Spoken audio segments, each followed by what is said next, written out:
Okay.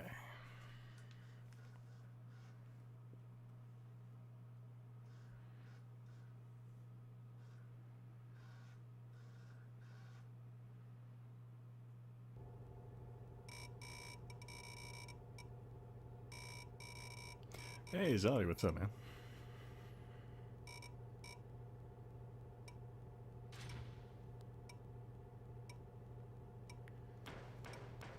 All right.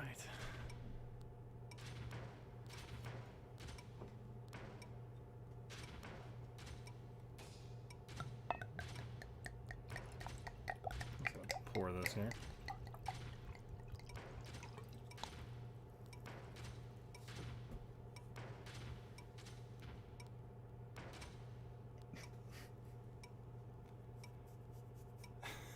Good old poor man's killer instinct. Hey, Zero Mancer, what's up, man? Oh, you missed the pour? Oh, don't worry, there'll be several more. So I was experimenting putting baffling pads on my door, and now they are...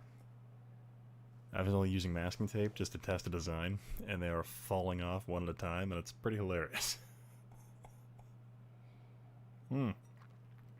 Got the end of it, alright. At least you got something, right?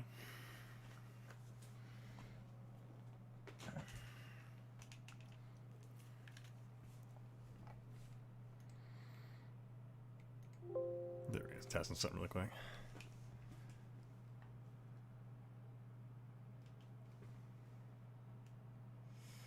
The wine I'm having this evening is a Tisdale Red Merlot. What are you guys doing?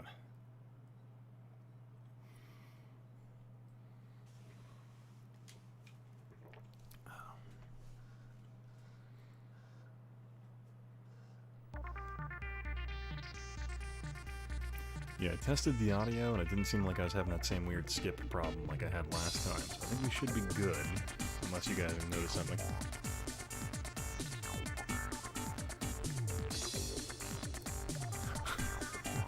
We're laying it off.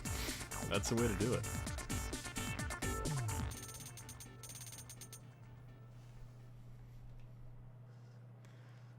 I found just like sleeping for like 12 hours straight can get rid of that pretty easy.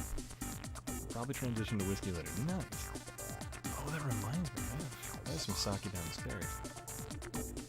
So I get bored of wine. That's good to hear.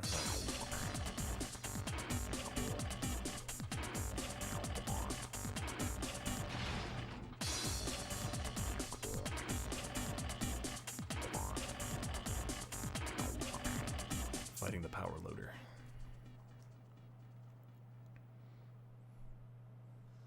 Yeah, I think the 3DO version of this game is probably the best. The CDI version is really bad because it's like the inputs are limited to 2 buttons. The Super Nintendo one's real bad. I've yet to play the Genesis one, but I feel like that one's probably equally as bad as the Super Nintendo one, but I think Genesis one's on my list of ones to get. I got it for Game Gear not too long ago.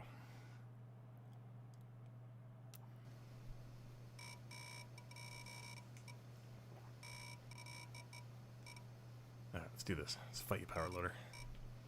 Which is funny, like, so this character on the CDI version I think is like twice as big. In the CDI version there's a really weird power mechanic to where, like, if you run out of power, your punches don't do any damage, or you have to, like, charge it. It's so ridiculous.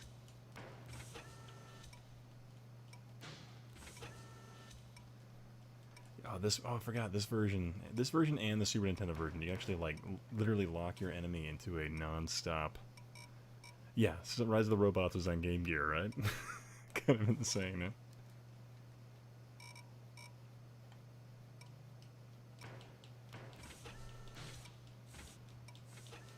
I need to make a video about this game, just like the history of how this was ported to every game system ever.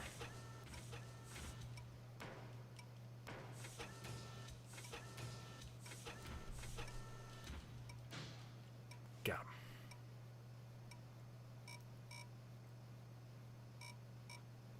Remember, I think At some point last year, somebody in my live chat was they'd actually worked on marketing the Game Gear version, I think, or something along those lines. It was kind of really fun.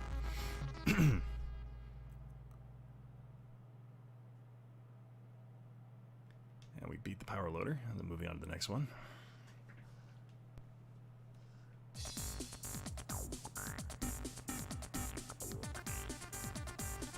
Running down the ever important hallway.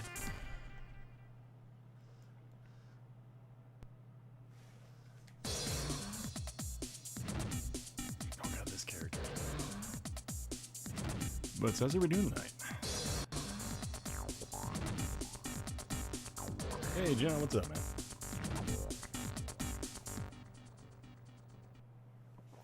I don't know, Jeremy, my channel's been weird. Like, people never seem to get notifications. Might be a thing where if I start streaming after 10, sometimes people don't get a notification.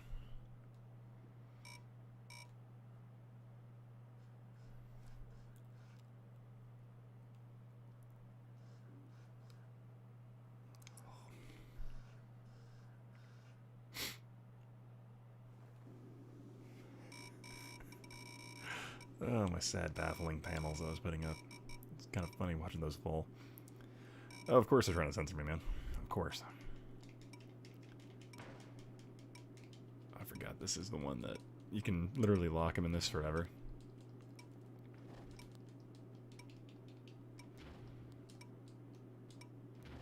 How can he's so big. How can he duck under punches? This is weird.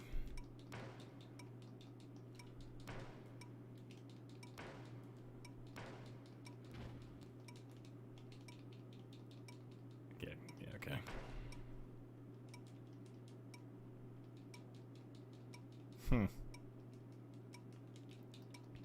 I just got the hiccups. I find if you bump your back on something, tends to be the best way to get rid of the hiccups. So that's my way anyway. That's my home remedy. Oh, come on. Wait, who won? Aha! Just enough damage, because this character is ridiculous the way they put him together in the 3DO.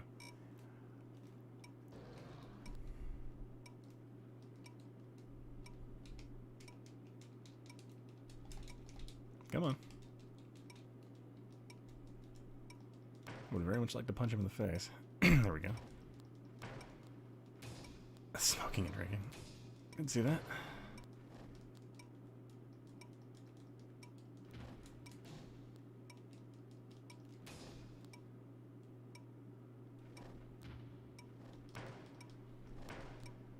There we go. Now he actually wants to fight. Hey, Riku, what's up? How you doing?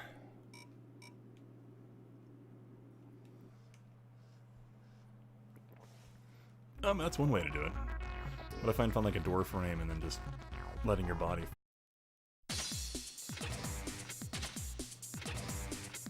Who would design a robot for it like that to do anything?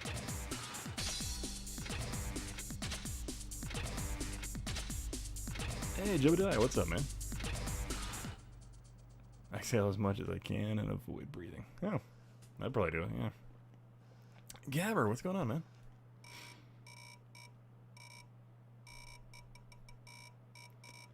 Dismantling robot.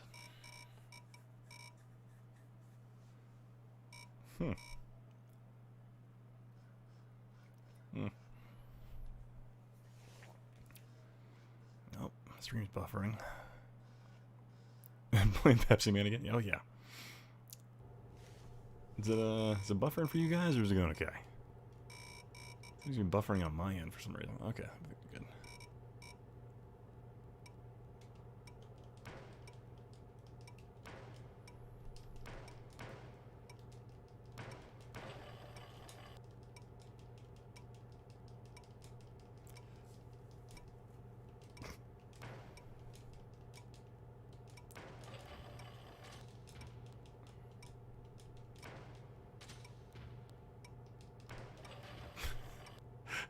Sorry, I just love this game, like the way the mechanics are. It's just the worst fighting game. Hmm.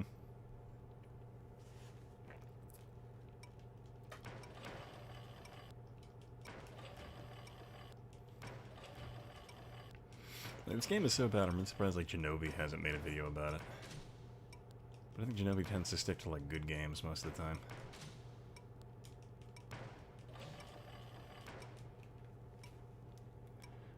Yeah, time to change the potatoes. Looks like they're gone bad.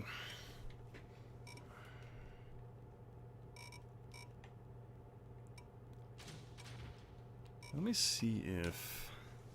I think Yahel said he was going to bed. Let me see if anyone else is online here.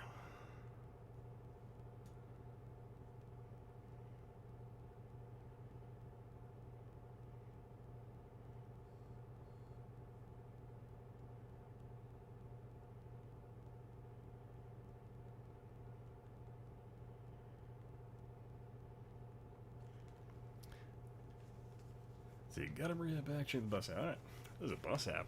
That must be doing this. Trees that are run. Well, yeah, like the way these like models connect, like I'm overlapping the freaking arms. It's kind of weird. Like just everything about this is nuts. 4 minutes, alright.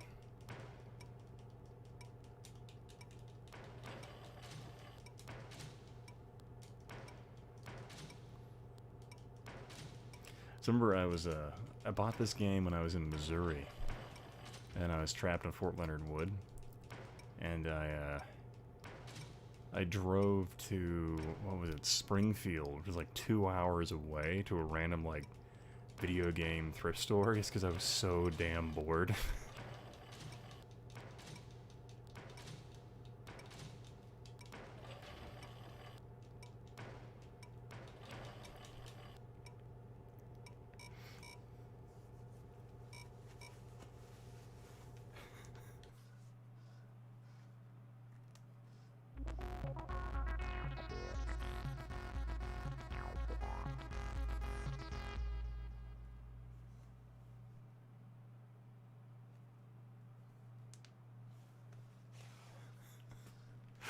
Apparently, Yahel's watching Discovery and then going to bed. Apparently, he's just not enjoying the episode. Hmm.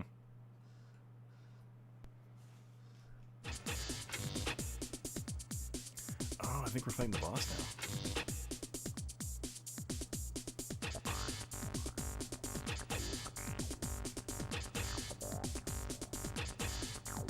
Yeah, I find the music in the 3DO version is pretty good, because the CDI version is literally just like ripped rock music. This one, like, they came up with their own stuff. And then the NES versions is really odd. Bad Rock Fun, how's it going? Yes, we're doing Rise of the Robots again. Figured I hadn't streamed, what, I don't think I streamed 3DO in a couple of months?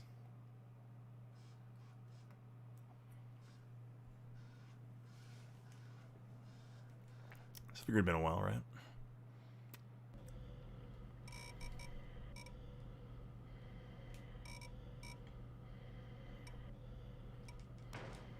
I figure Rise of the Robots is just a classic. Yeah, you can't not stream it. Yeah, I think I did weekend before last. I did 32X, I think.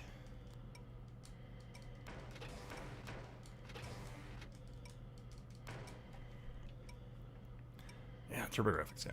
I picked up that $20 AV adapter for the TurboGrafx. It works pretty decently, actually. I was kind of surprised.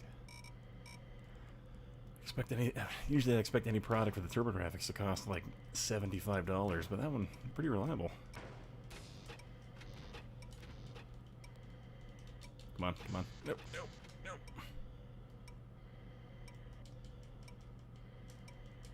What? How is he blocking that?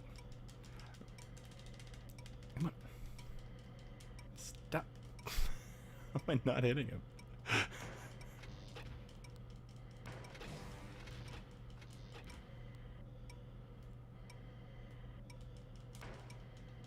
Oh yeah, for sure. If I see any like TurboGrafx stuff that I like think is reasonably priced, I definitely pick it up. Like, I'm kind of regretting like when I bought my TurboGrafx. Actually, I got it for like 29 bucks which is a pretty freaking sweet deal, but I was kind of shocked, like the game prices were a little higher, but I should have bought them because they were still pretty cheap. I think it was like 20 bucks a game or something like that, which is pretty reasonable for TurboGrafx stuff. Yeah, is there a match for sure? Let me know, man.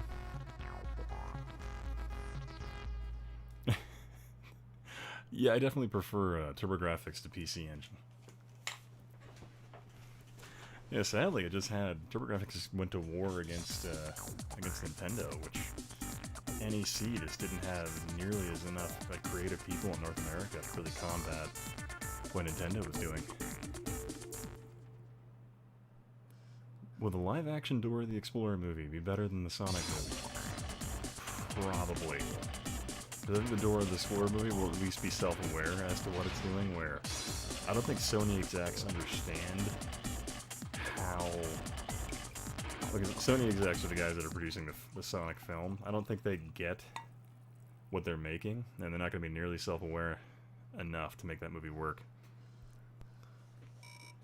Yep, and we beat Rise of the Robots. So let's go ahead and switch over to Mercenary, which is another really, really, really odd title.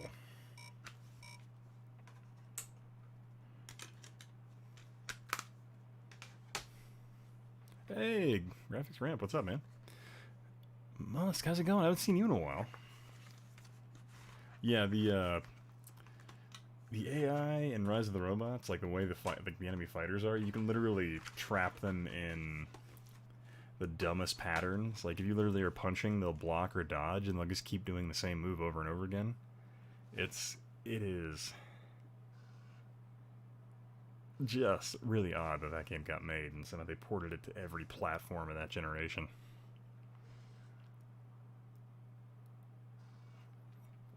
Because it was on 3DO, CDI, Genesis, Super Nintendo, and the Game Gear. I feel like there's some other ones I'm missing, like maybe PC or some other platform.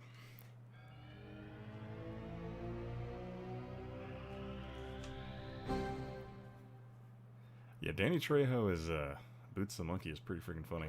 Does not compute. Hey, Car Freak, what's up, man? How you doing? And this is another 3DO game that doesn't make a great deal of sense.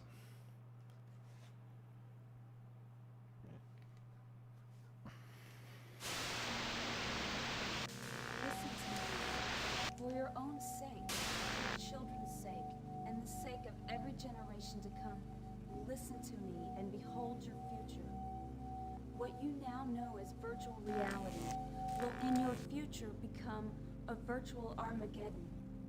Your children's children will become enslaved and forced to fight each other to the death unless you listen and do what I say.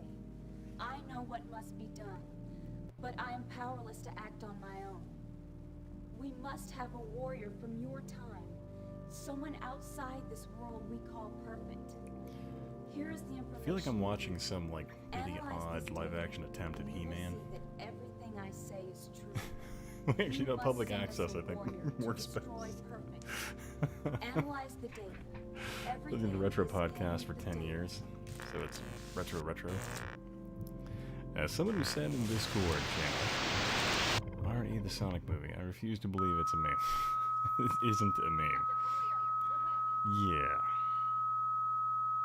What's the casting call this like? Do you have a face, and are you available to...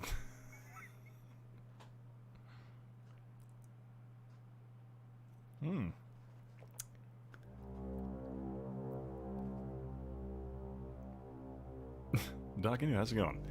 Training video for working at a photon laser center. New jump. Oh yeah, just like a really attractive. Oh my god, I forgot Rita Repulsa. There we go.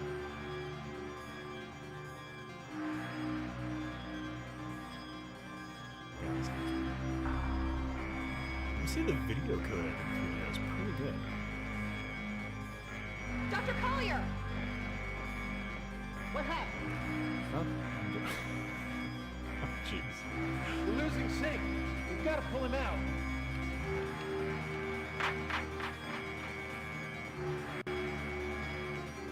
I can't look away. Wait, why did the syringe need to go to be a CG syringe?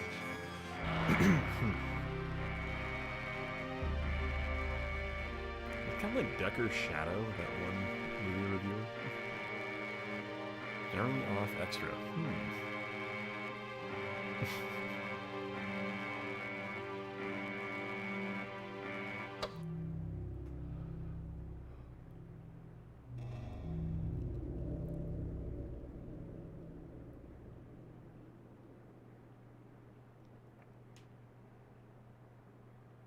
Who should be cast as live-action Sweeper the Fox? Are you ready, number 5?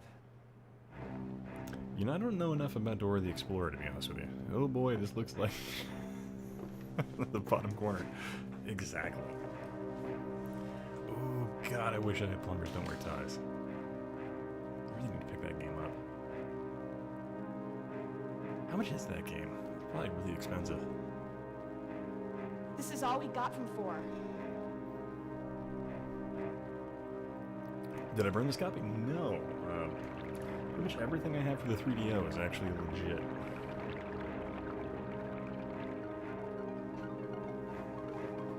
Really need to learn how to burn stuff with the CDO. Like, I figured out the CDI pretty decently, but the 3DO has a little bit different of a technique, I think. But I guess I haven't gotten around to it, because ever since Emu Paradise went under, getting ROMs for the 3DO has been a little more of a hassle.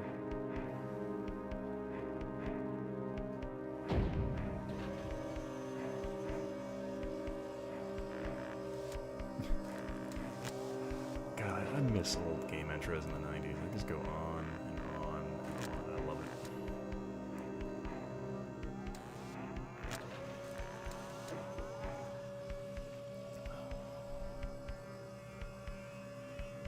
We haven't determined what happened yet, but be careful in this area. This is where we lost I should probably be contact listening to the with plot, number but I'm just really not paying attention. 4. I think they're ready whenever you are.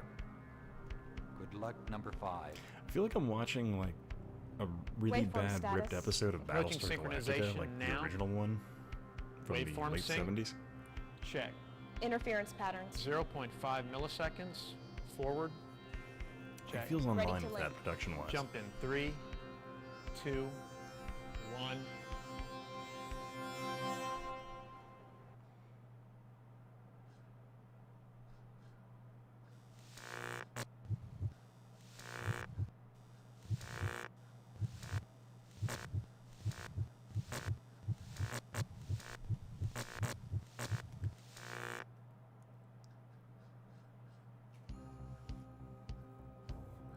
Okay, now this game's really odd because it's like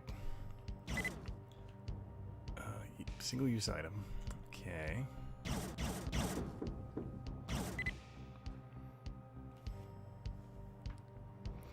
Oh, is the chat not going? Am I not seeing anything? One sec here. Let me refresh it really quick.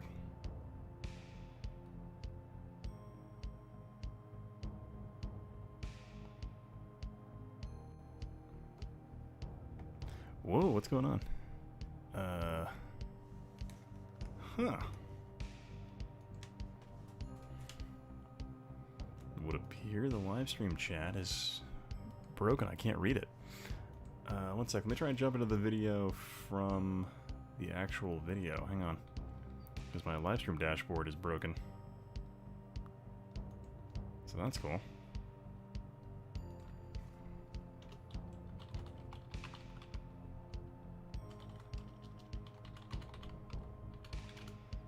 That's really interesting. What's going on here?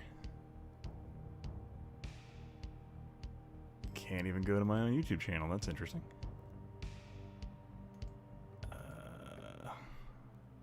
What the hell? Let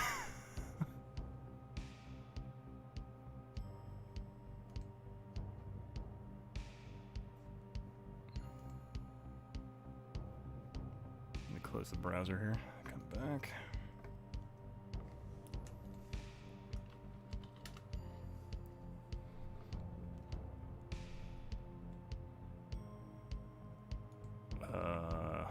Huh. This is something else.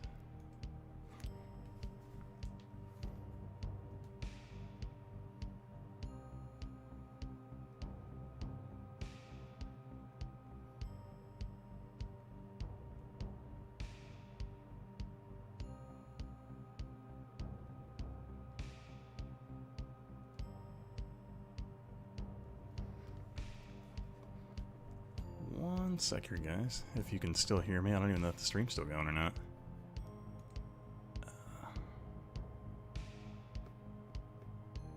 Oh, wait. Now I'm back. Okay. That was real weird.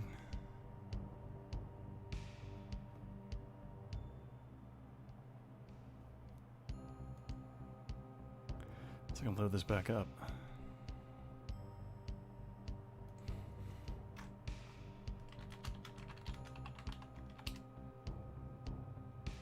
Whoa.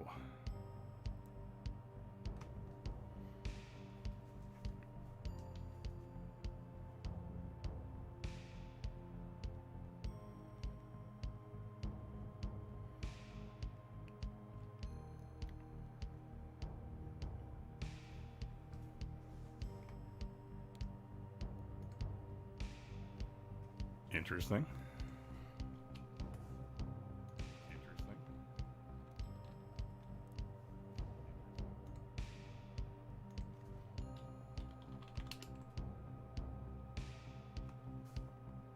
Error, try again, okay.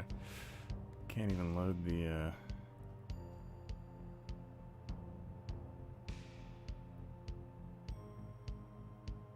Okay, I'm gonna sit here and drink wine for a bit while we figure this out and let YouTube just, you know, write its thing out. I feel like, YouTube forcing their new studio beta interface is probably half the reason why this crap is breaking, just because it's just garbage. Okay, I can't even use the live stream interface there. Okay. Let's go back to YouTube. Let's go.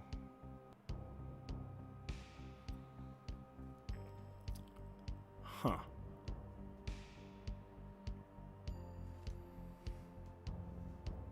Wow, okay.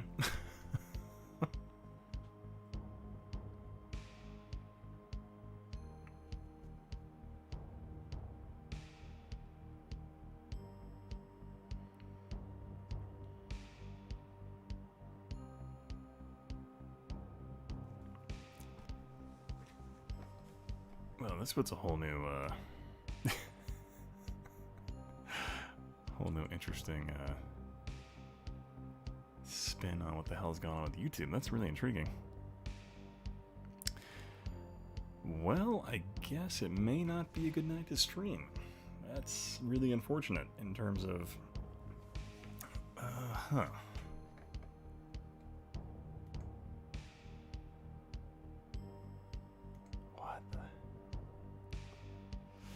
Okay, guys, I think I'm going to go ahead... No, and actually, let's see here. Just got that back at least, so let's try getting there.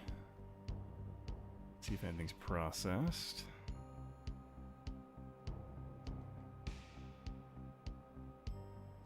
Okay, there we go. Alright, we're back up. Oh, man, that was... There we go. Holy crap. That was something else entirely. Like, I couldn't even get to my freaking creative studio.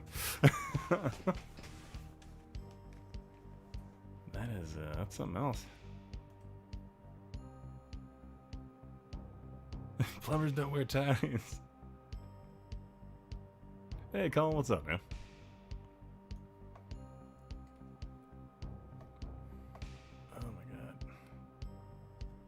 Very much like not to use the studio beta, which is garbage. Let's get back to my interface here. Sue Google, I should do that.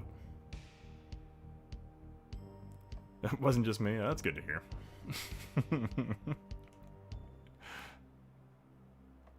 I want to make sure nobody gets to raise their fist at the same issue. Okay. Okay. Makes me, I don't feel as bad then. Okay. Well, that was really intriguing. YouTube, yeah. YouTube shit the bed there for a minute. That was interesting. I should DOA backflip. Or do a backflip. Nah, Colin, like I said, man, you gotta fight me.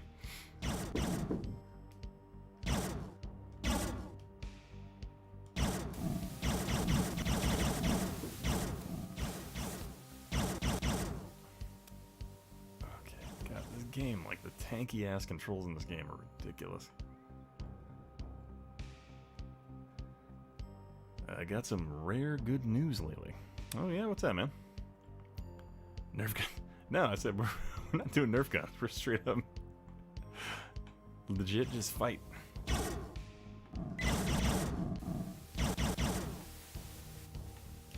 Right, I can't really punch this. Not like you did something if you... God, this game's so weird. Queensberry rules. Yeah, just boxing. Yeah. Yeah, 3DO has a pretty wide library of games for it. I want to say there's a Doom port. There's a... I think it actually might be an OpenSat port as well. But like the Doom port has a lot of weird notoriety around it because of the people involved, I guess, were kind of less than reputable.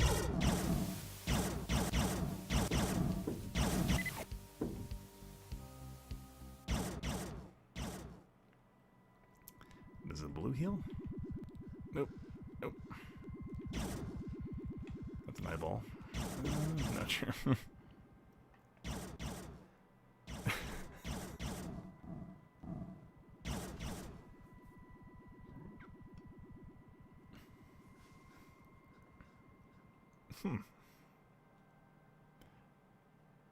It went down for 90 seconds. Okay, that's nuts. Hey, Memphis, what's up, man? How you doing?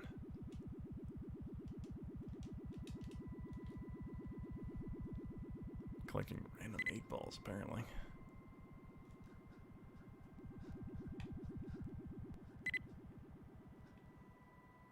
She was finally forced to sell after running into the ground. Ah, that's a bummer.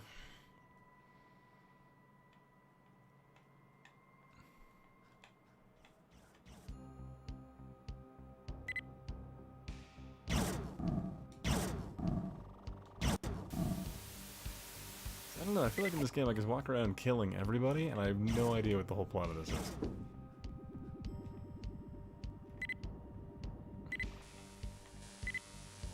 Like, so Torque here. Do I kill Torque? Is he a bad guy? He's not shooting me, but I lock onto him like he's a bad guy. And it just ate a bullet. Okay. Myself a new logo. Number 5. Oh, awesome, man. Number Good to hear it. Can you hear me? Number 5? I need vitals. Now. Pulse What is this game? 120, It's called a Mercenary. 125 It's a over very 90. odd Side patterns are stabilized. game published by Electronic Arts, made by You're okay. 5 Miles Out. You're okay and you're lucky. You've got to keep I moving don't in even... there. I never Cover your really back. quite figured out the plot of this You game, have or to even what fire you're the supposed to do. instant It's to get just so unlocked. random. If you stop to think, Number it'll be too Johnny late. 5 is alive. Okay, these are your stats. It's Let it's us good know when you're news ready to because go she back flipped in. over the senior bartender. Okay.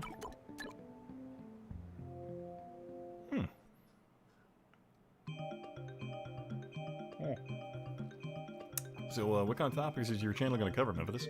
Like gaming related or more socio-political? Okay, let's go ahead and switch to something else because Mercenary is just a really odd title. Ooh, you know what we can do? We can do Psychic Detective, another really odd FMV game for the 3DO. Let's do that one.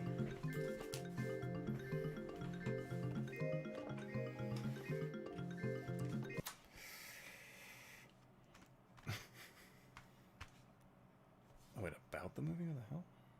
Oh, put this going on there, man.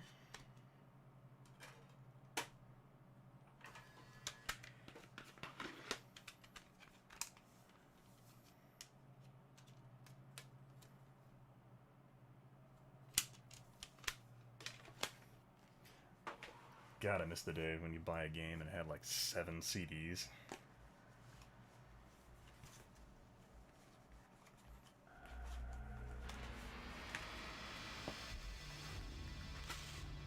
I guess this game I could read the manual. That would probably change everything.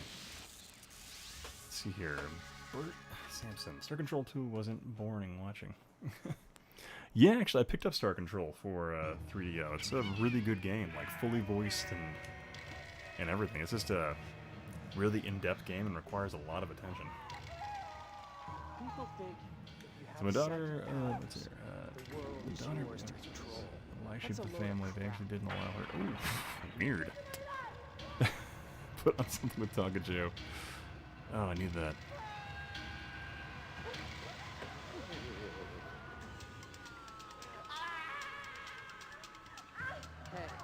if I could predict the future. Market has already flooded crazy with me. Yeah, that's a fair statement there.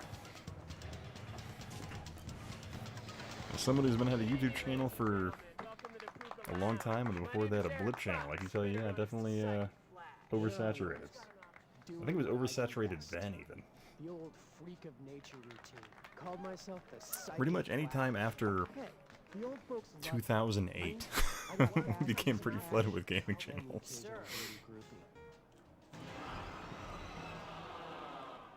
That's a foobar. Your grandfather gave this to you on his deathbed. Very moving for you. Very boring for us.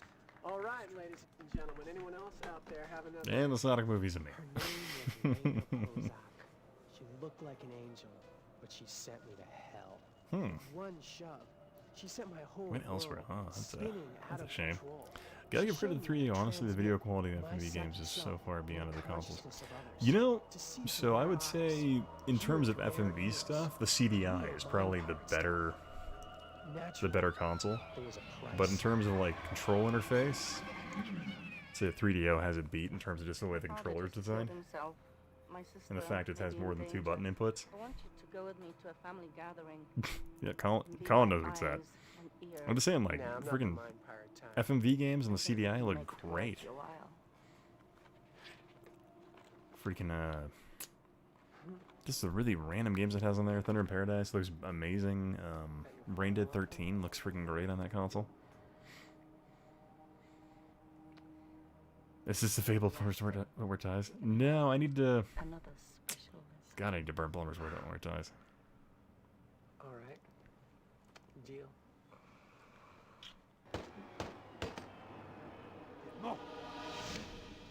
What's Black Diamond? Some missing necklace? Just a game. A silly old Russian game.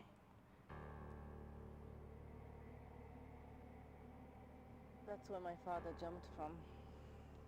Ouch. I tell you, Eric, my father was beaten, disgraced, but too stubborn to give up like that.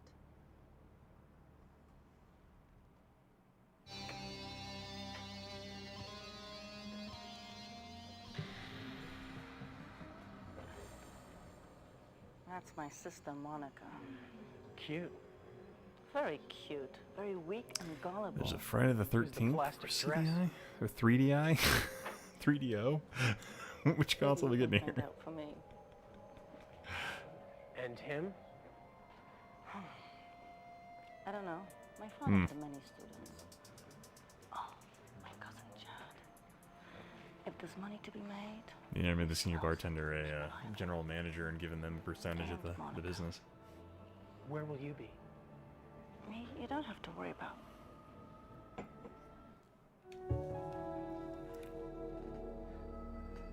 Are you a friend of Corellia? No, Oh, I really? came with Just from the Lena. game Obsidian. Idiot. You're I've a actually never public heard of that. I'll have to Corellia, check that the out. homeland. World of many lakes. So far, this is the weirdest anime I've ever seen. For example, genuine Corellian onyx. Perfect for your sweetheart. Might be overkill on the first date. Come on.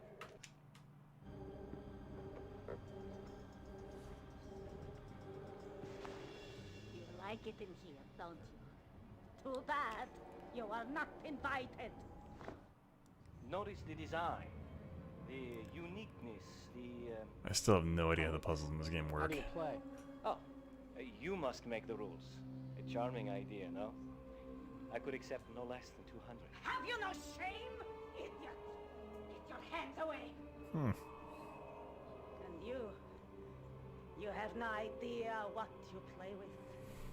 Somewhere between Halloween and rigor mortis. This lady had found her niche. House party from hell. Not even a decent bean dip. I was getting itchy fingers. I went fishing for knickknacks. Will we see Donald Trump here? About 9 steps up. What'd you think? Maybe. Couldn't tell. We keep moving. Could a hotel, perhaps? Even when you just No, pass, he's trying to hawk like jewelry before driving dinner. while part of you is asleep. Worst Russian mafia Hey, no party one does ever. autopilot like that, They got approved for the loan by the bank, saying, "Oh man, that's a bummer." Bob. Still don't know him. But wish regards the family game for argument. Oh, just some greasy little man. Not like you, I'm super. Oh man, Yeah. because of the Russians. Felt like a good I time get to it. get acquainted with Dad. What worked in the poker room was bound to work around here. Wait, was Ricardo? The house had seen better days. The poor man's Ricardo Better Montalban. days, worse days. It was just starting to give a big wet kiss to the rotten days. And there was stuff all around keeping secrets. I wanted to find more. Import race. I still have my 3D. Hell yeah, man, that's the way to go. Hey, A Squared Gaming, what's up, dude? How you doing? I haven't seen you in a while.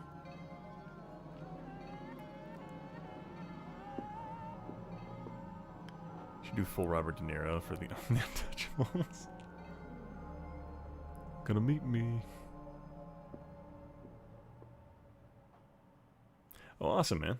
10 to 1. Yeah, if I get around to that point, I'll definitely check that out. Confidential. That sounded like a Got a good new time. job doing IT. Keeps me up. Hell yeah, man.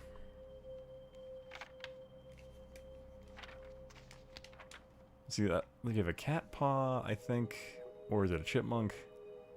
And a cigar, and a VHS tape on the right. What do these things mean? This is a psychic detective for the 3DO. Full-on case of the rippling yayas. Ooh, I need to play Ring of Red. Yeah, I need to get that.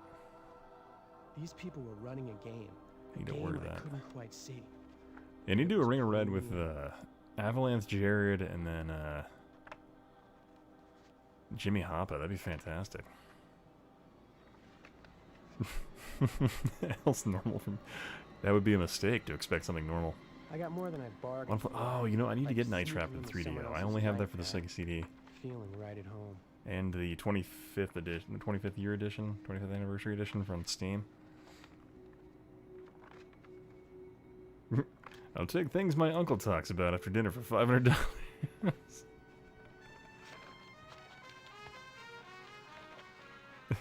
Ring of Red, they preemptively made a game. Oh, damn. Shots fired there. Your uncle was a big noise. A real player in the old country. Paranormal espionage. How was it? I find the 25th anniversary on Steam is actually pretty damn good in terms of, like, it makes the game a lot more manageable. Because you actually have live feeds to each of the cameras at the same time at the bottom of your screen. Maybe I was trying If you choose to do the modernized interface. If not, it actually has filters that take the game back to every version. So it can do 3DO, 32X, Sega CD. It has all that on there. So it's actually pretty good. But I found the latest PC version of it lets you see all those feeds at the same time and makes the game a lot more manageable. So you're not just basically memorizing the time code. Madame Ticuno.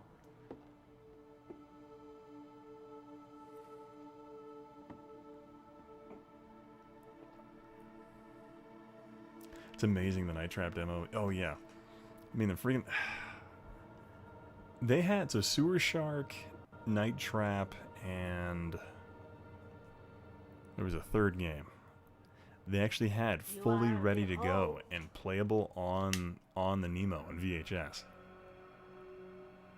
Bravo. Like that's just the craziest thing to me. A marvelous raw talent. Yeah, I think it's only like $10 on Steam. Like so, it's not that much for the Night Trap game. Everybody. Only with another psychic mind can you explore and talk. Or kiss. Or do the nasty things. I think I'll take a rain check. Babushka twisted up her lip for you. Give her a smooch. Can show you a memory. Yeah, it's been really funny. My daughter is 19 months old, but she's absolutely obsessed with babies. And so we went to took her to like this little like gymnastics class thing that my wife's been taking her to. So I went today because I had Friday off. And my daughter like was just chasing this like little baby around the entire time. It was hilarious.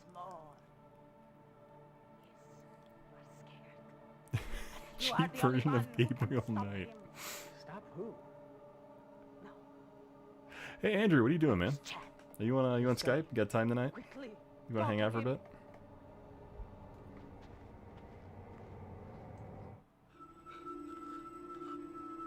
You're working yet? What do you mean? Oh yeah, Seven Bills of Doom. Yeah, we're back on the Steam. I'm not sure what you mean. My son loved them. Oh yeah. I've been meaning to get those, but my daughter is in this phase right now where she tries to destroy books. So I haven't been getting her any new ones, just because she keeps ripping the pages out of stuff. So I'm like, ugh. The door prize was a hunk of blood. And I have a pretty big library downstairs, and I've had to like fence that area off. So I've been kind of like, nah, I don't really want to get you any new books right now. Like I bought her like the heavy-duty like cardstock page books, and she still ripped the binding off one of them. Like, my God, why?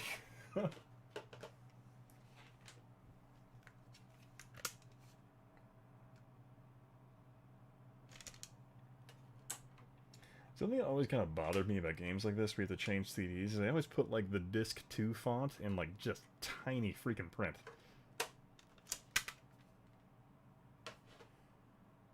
Game's 3 discs. Total. Give your daughter Goosebump books. Oh, that's a fun one. Legendary K4. Have you played The Massager? Reminds me of our Messenger. I can't. Oh God, I can't read. Sorry, I've been drinking wine. Messenger. No, I haven't played that one actually. Can't I just popped in. Okay, fair enough, man. I sat there knowing 2 things dead certain. Try for a world Lena was record gonna on drag Resident me deeper, Evil Survivor. and I Ah, was man. gonna follow, like some oversexed schnauzer. Really? Yeah, sorry, man. I'm drinking wine at the moment, so I glanced down and didn't read that right. I do have Mad Dog. I have Mad Dog 2 for the 3DO. But it requires. I have the light gun as well, but we need a. I'm not sure you can play the controller, but I have the light gun for it. Someone was messing with his head. That's not possible. The word became the massager. Well, you know that he's dead. I'm still trying to get used to it. Oh man. Yeah, right. You sure look busted up about it. So, are we good night? So it's Final Fantasy. Watch, Monica. Just a little more.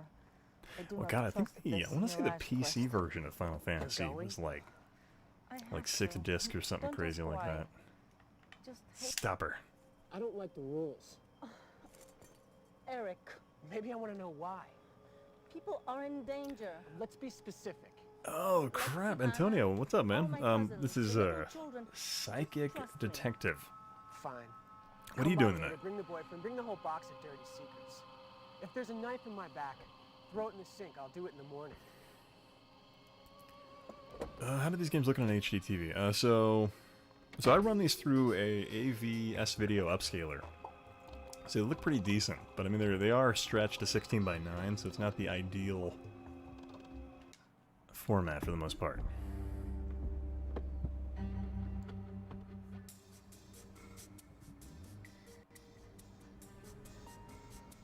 It's clearly not obvious I'm I following. have trouble doing exactly what I'm told, and I hate Chillin', being huh? lied to. Let's see here. She Ever was read the going to Animorph bite my books? head off. But that's better than getting it blown. Honestly, I only read a little bit of them, but I never quite got into them. I watched the Animorphs TV show, I can tell you that. But yeah, I think the games look decent on an HD TV. If you use like a little upscaler, they look okay. There's a little bit of a signal delay, but I mean ultimately on the 3DO, that's not. I don't notice it, if that makes sense. But hey, Antonio, you want to jump on Skype? Or are you busy this evening?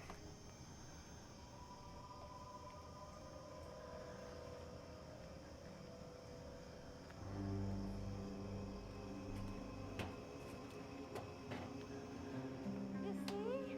My big brown bear. Oh, so brave. Kiki, dance! Kiki, Kiki, dance! Want a little Kiki? Let's find her. We'll do it again. Let's see here. I've used an install of Windows 95 and it was 10 3.5 discs. Here she comes. Hi, Jim. Kiki, 1 second. I'll grab my dog and bring her to the office.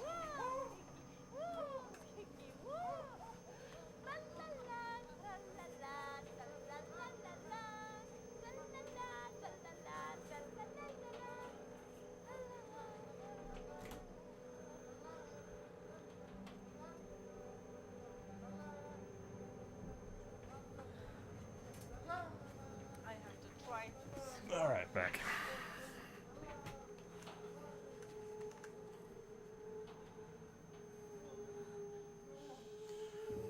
Yeah, jump on Skype if you wouldn't mind. Opinion on the Beretta M9. I despise the Beretta. I despise the M9. I hate how it feels. The PS Episode 7 was 3 discs. Pretty sure the PC release was 4 for some reason. Okay, fair enough. I guess my brother picked up Final Fantasy 7 for the PC, and I felt like it had like a lot more discs. Yeah. But yeah, let me... Let's see here. Contacts. There you are. Okay, I'm going to bring Antonio in here.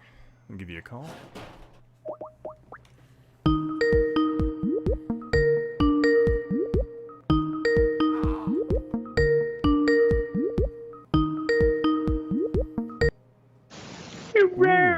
Hey, Antonio, how you doing, man? All right. Can you hear me fine? Oh, you sound good. What we're saying, my mic sounded like shit. Yeah, you got a little bit of a background fuzz going on there. Explain what Mr. Puppet and all the voodoo is about. Usually you sound so gorgeous. What's going on? What's up with you? It's the I think it's the freaking mixer thing. Oh, Andrew's down now. Let me grab Andrew. Hang on. Oh my God, why did they? See, I've been drinking wine, so I'm gonna be kind of annoying. Wine. Yeah. Kind of gay thing is that? Hell yeah, man. That's what it does. Adding Andrew right now. Let's see. Do you like the 1911 better than the Glock? Hell yeah, I like the 1911 better than the Glock. What's up, gentlemen? How you doing, Andrew? Oh, I am. Well, I was gonna go for some Resident Evil world record, but I'm drunk now, so fuck it. Can I swear on your stream? Is that all right? No, I don't care. All right. Go. I've kept swearing. I didn't even ask. All right, Antonio. Yeah. I still swear at you that you found a fucking M82 demo unit. You know who has that now, huh? You sold it to Tyler. Right? Tyler, yeah. I sold it to Tyler, yeah. That's crazy. And you think I can find How about that, huh? I need to sell him some of our expensive stuff. Yeah, you sell the. Have you been selling off the rest of your collection, or are you still hanging on to it? Oh, I have not sold anything else yet. Oh God, Philosopher's Air now? What the hell? It's old. If anyone in the chat's wondering, A Squared and Gokata Retro Reviews are guys from the Console Explosion. But if you guys haven't checked out their channels, I highly suggest you go check them out. Fantastic review channels. Antonio's stuff is probably the best, most comedic retro reviews I've ever seen. You can just leave it. You can just leave it like that. It's the best. Yeah, it's the best. Honestly, they're fantastic. You just leave it there.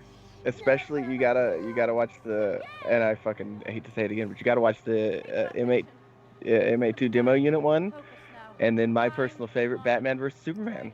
Yeah, dude. Yeah, that one's fantastic. And then you can cry for how much I got that I made it too. I always do. Did you get it for like $5 and just gave the guy a handshake? Well, I would say no. It's probably what the exchange rate right now is probably $35 to $40. Damn. Yeah, dude. That's fantastic. $35. And I didn't even ask for a reduction or anything. Did the guy even know what he had? No, he this was in a flea market. He had a bunch of like VHS tape recorders, stuff like that. Mm-hmm. And the bunch of stuff that he had, there was an M82 there. So I wonder if he was like, I wonder if he just bought it from like a video store that shut down, like, cause video stores had those. Probably. I didn't even. Dude, I came in, and you know what's funny? It's the first thing I saw, pretty much, on the flea market. I came in, I saw it. Flea markets, you always wanna, hustle a little bit to get the best price. I just saw it, I asked how much he wanted. I said, here you go. I took it and went home. So it was like 5 minutes in it. I just took it and went home. It's like, okay, there you go. I won. Bye. That's fantastic. I didn't even want to check more stuff. It's just, I said, you know what? We'll leave it at that. When I got my CDI, I bought it for $10 at like this Christian store, and they had no idea what they had. And then I got to the counter, and the lady's like, "Oh, I have this other game stuff too, or this other stuff. Do you want to buy this as well?" And it was like a bunch of wave birds and stuff. And I'm like, I can't. And I sat there, I looked at her, I'm like, I can't buy those from you for what you're offering. I can't do it. I'm already ripping you off enough. I would just like this large CD player, please. Yeah, I would just like this gigantic CD player that happens to have a video out. Oh, dude, pay no attention to this. It was when I found my CDI. It was my wife Robin that actually she walked over to the shelf, and it was same idea. It was like a community like Christian thrift store kind of thing. Mm-hmm. And she just grabs the box off, and it says VGS CD Interactive, and she brings it to me and goes, "Is this what I think it is?" And I was like, "It is." And she was like, "Cool, $20." We walked out of there with it. Well, you know, that's fantastic. You know, you guys, you know, like you're saying you're feeling bad about it. I did not feel bad about it at all. Does that make me a bad person? Maybe. I don't know. I just felt like, okay, stick with that. I gave him what he was asking for. That's it, you know? Yeah, I mean, I paid the sticker price. Yeah. I didn't hassle for more. But probably you're right. You know. Yeah. Do I need to bring a philosopher in here? Yeah. Yeah, philosopher. Do I have you on Skype, man? I played him in Third Strike online a couple times. Or is he, I'm assuming he might be too busy because of his new baby, so. Yeah, he's got a new one. Yeah. You know what, I do have to say this, so of course I joked around, like, the Batman versus Superman is my favorite Antonio video, and obviously it's my favorite because I do the voice of Superman in that. There you go, yeah. Yeah. Way to go. And it's the super over-exaggerated, like, 1940s Superman. Well, that's very sexy, by the way, what you're seeing on the freaking... What is happening, dude? Just before can you explain this to me? So this game is an FMV, basically, how do you describe it? Where it's a flowchart type game where you have to pick certain choices to get further in the game. But ultimately, this game has the most ridiculous setup in terms of, like, you have to pick things at certain times. You can get all over the place in terms of where this game goes. But ultimately, I'm losing right now, and I'm probably going to pick the ending where I go insane. Because I haven't been paying attention, because I've been busy talking to you guys. So it has different endings, I guess. Mm-hmm. Oh yeah, it has a completely branching storyline here. Angry Mechanic. Historic Nerd, get me on your hangout. Here, actually, let me put the Discord in chat so you can join there. One sec. But I'm just gonna keep it you to people in your newfangled Discord, I don't even have that. I hate Discord, but I set it up. But, yeah, at some point I'm going to do another audience appreciation thing where I just bring in people from the chat to hang out and talk during the game for a bit.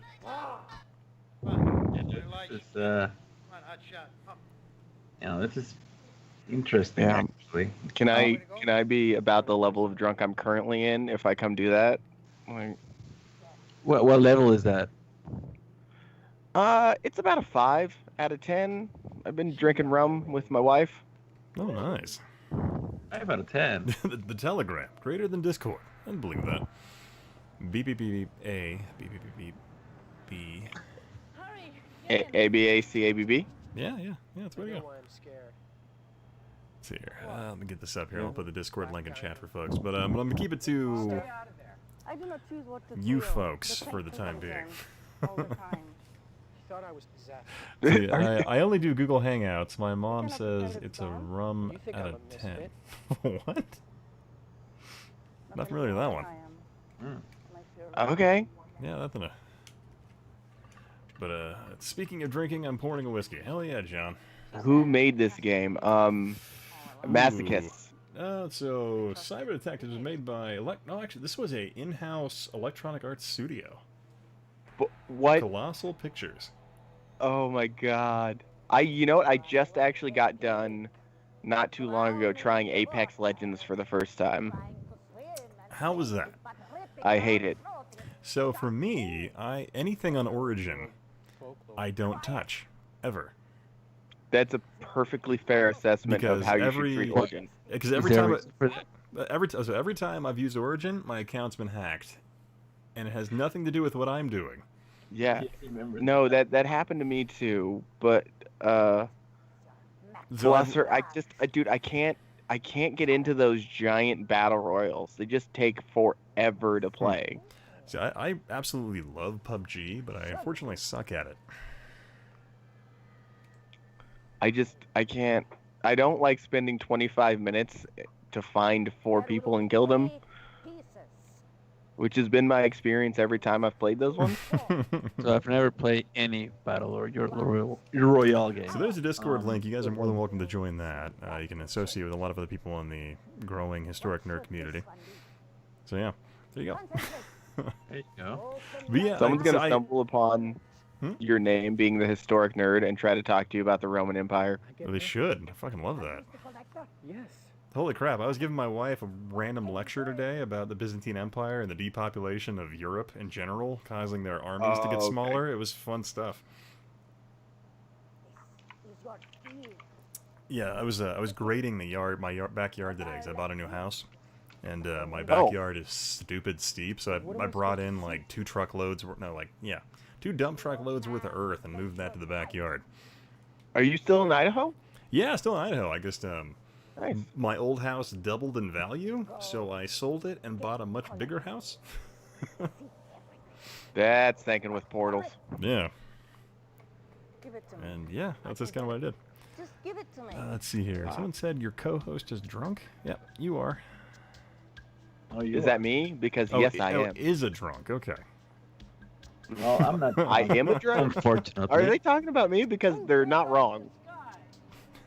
Google Hangout. Yeah, I can't handle this Roman crap. Never, man. I'm gonna keep going about Roman crap. Always. Oh god, I haven't been paying attention to the game. I haven't done anything. I've been too busy trying to launch Discord. Old lady, we can do it ourselves. This has been much better than playing Resident Evil Survivor. Yeah, absolutely. So how many potatoes did my house cost? About 300 and something thousand. That's a lot of potatoes. That's a lot of potatoes. Find them all. Enough to cause a famine. Well, yeah, if you lay 300,000 potatoes end to end, you actually have a rather effective fiber optic network. Nice. Yeah. But it's a tuber and they're made of fibers. Nice. Nice, dude. So how you guys been? How you been, Antonio? Haven't talked to you in a while. Yeah, I've been extremely busy at work, actually. You still working for Nokia? Yeah. Still work at Nokia and got another promotion, and now I have more I guess responsibilities, which means less free time. Yeah, I can see that. Yeah, it's been fun, but yeah, I have no time really. Max has money. They want to make a swap. I can't even play Overwatch no more. Oh, really? That's probably better for you, because that's like all you did. Yeah. Think I'm ready? I know. Hello? Yeah, but it's been really crazy. Did you ever get into like Diamond League with that? Or Probably 14, 15 hours a day. Oh man, that's God. crazy. You put Yeah. your ass on the hibachi, not your bossy burnout sidekick. Hopefully I'm gonna get some more people for help. So that's I'm good. sorry we have to fight. Yeah, definitely. That's Before we probably die. definitely a time eater. Oh yeah. Oh yeah. Yeah, one thing I will give the 3DO credit for is the video codec they use looks freaking great. Like in terms of like, comparing like 3DO to like the PS1 or the Sega Saturn, looks way better for video stuff like this. Isn't it because they encoded in like MPEG 2 or whatever? I couldn't tell you, honestly. I don't know the specs enough. I just know, based on when I've played a lot of these FMV games and the different systems, they just look better on the 3DO and CDI. But I think I think... Keep going. I was going to say, I think it is because of the encoding of the MPEG 2.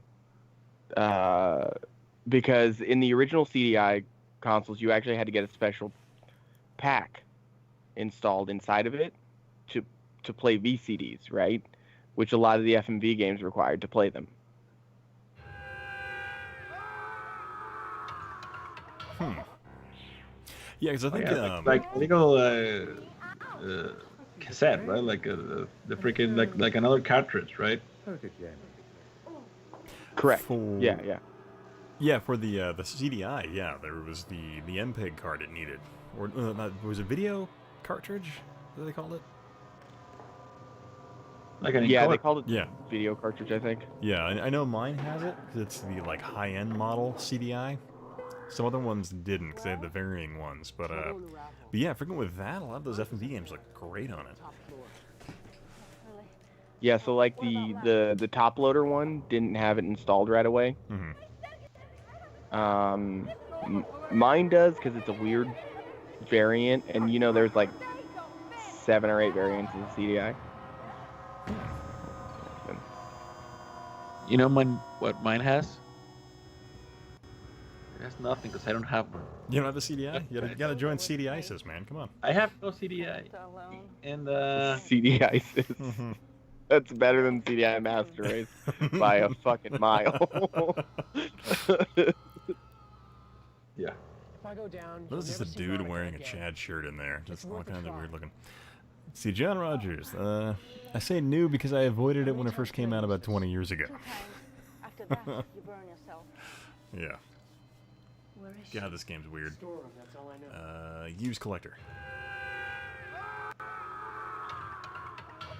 What's the you know what CDI game you have to play on stream? I don't know if it would get taken down or not due to explicit content, but it's Voyeur, where you have to peek into people's windows. Yeah, that one apparently was a pretty big deal, like when it came out. Francisco, how's it going? But yeah, no, like one of my favorite games to play on stream is the Thunder in Paradise game for the CDI. That game's freaking fantastic. I love that game. I'm such a pro wrestling nerd, and that show is so terrible, and that game is so awesomely bad.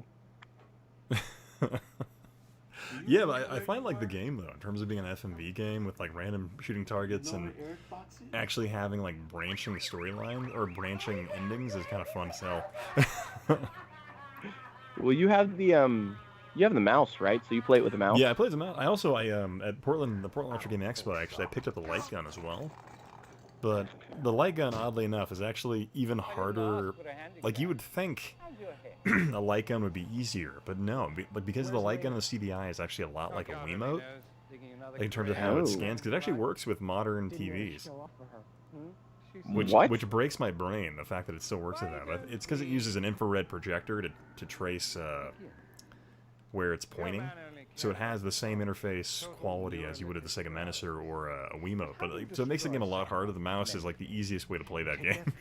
But does it have like an infrared emitter? Yeah, like it has an infrared emitter that you put on top of the TV. And the cord is literally like 40 feet long. Wow. It is a long ass cord. I think I'm too drunk to try to think and deal with that shit right now. You're like, you broke my brain, and it still works with modern TVs.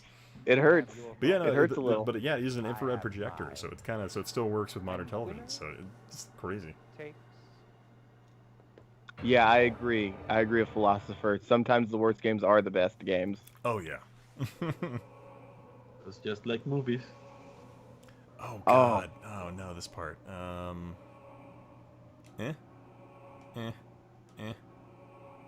Cigarette. Yeah. Okay.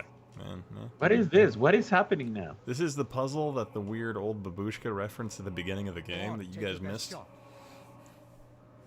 And then I don't know how the puzzle works. This Totally. game, Mario Andre. Cigarette All right, good night, man. skeleton. you probably don't want to play this game while high.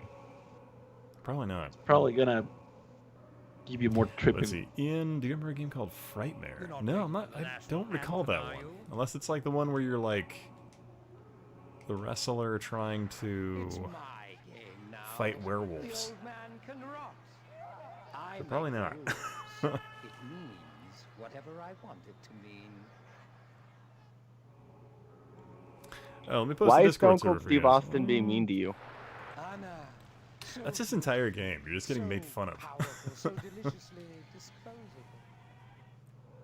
You know what I've been playing for ever, it feels now? Red Dead Redemption 2. The PS4. I've yet to play that one.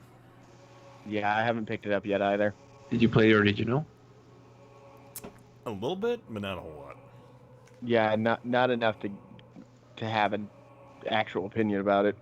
Right. So I don't know what the deal is, but you know, that game you can do a lot of things like very trivial things, but for some reason I find those to be the more suiting, if it makes any sense. Like you can make coffee right on the morning or whatever actually. Mm-hmm. Yeah, that's me. And you can, you know, if you don't have to do it, right? And it feels a gauge that for like for your bullet time and whatnot. But even if it's full already, I find myself still doing that, like the trivial shit, forever and ever. It takes like 5 minutes to do it, right? And not only that, but you can, like for instance, drink your coffee slowly, right? And I do it slowly because that's how I do it in real life. Can you guys explain to me why I do that? Why do I reflect myself like that on a fucking game? I could, because it makes no sense, really. You don't have to do it. You don't have to do it like that, but I do it. You know, like I put my freaking avatar, the fucking main character, to sleep, and I want him to sleep 8 hours. Really? I'm not sleeping 8 hours. I want him to be rested, like I would like to be. You know? Well, clearly, because you have a 3-year-old son, so it's clearly a fantasy. So 8 hours would be just ideal. Right. So right. Clearly, So is that what's happening? It's clearly escapism at that point. It's exactly what video games are meant for, to escape from the outside world. You're just escaping, you know, in a way. Sad, dude. You know, because escaping reality. Shit, just dude, get my daughter wakes up like 5 times a night. I'm having to put her down. You guys are just watching your character sleep for 8 hours in game, going, "You lucky bastard." You son of a bitch. I feel like I internally feel better that he's sleeping the fucking 8 hours, you know. And I want him to sleep at night as well, which I don't have to do again, because it's night, you know. I want him to sleep at night. And then whenever he wants to go on a mission, I want him to do it during the day. But he has to do it after he drinks his coffee and has a breakfast, right? Oh shit! Drop my controller. You know, freaking I sad. think Ian's having a drunk difficulty. Game. But yeah, no, that's your escapism, man. Fucking Clearly. 8 hours sleep and get a freaking cup of coffee. God damn it. That's finally your peace at night. That's my final. Yeah. So sad. That's the dream right there. Right. You know, and I could get drunk and whatnot. I can go to saloons and get drunk, and I don't do it in the fucking game. That's even much more fun, and I don't do it. I find myself more suited just drinking coffee and having 8 hours sleep. Fuck me. Because you still want him to be responsible. Right. Well, I kill people in the freaking game. Well, sure. Well, you go on a murdering spree. Yeah. Anyways, I've been playing that since December or so. I am not even 30% on it still. Oh, you know what? Stop drinking coffee, having 8 hours sleep. 8 hours of sleep and too much coffee. Right. You know what I have actually? Resident Evil 2 remake. Right. How is that? Amazing. Absolutely amazing. Really? I've been hearing that a lot. Yeah, Is it Floss, a for most of remake? the time I stream Fridays. Oh, keep going. Sorry, I interrupt you. Oh no, it's cool. Oh yeah, but yeah, not every Friday. Sometimes I have to do army crap, but most Fridays. You're a Friday. Dude. Yeah, but I love RE2. Is it like a remake or is it like a HD remake? Like No, it's a reimagining, sorry, or a remake? It's like a reimagining. Like it's not 100%. Well, didn't they rebuild it from the ground up, but they kept it like 100% storyline and most mechanics? Sorta. Like, and it deviates often from the primary story of the original Resident Evil 2 with certain aspects of the game, but for the most part, yeah. But it's pretty excellent, honestly. Will this zombie take 9 headshots to kill or just 1? Gamble with your ammo to find out. Catch you later, Philosopher. Good seeing you, man. Good, but dude. Yeah, Anger Mechanics. So right now I'm in Skype, but I mean, you're more than welcome to hang out in the Discord stuff. At some point I will do like a community chat thing, but probably not tonight. Too much alcohol. We're playing a Star Trek game now?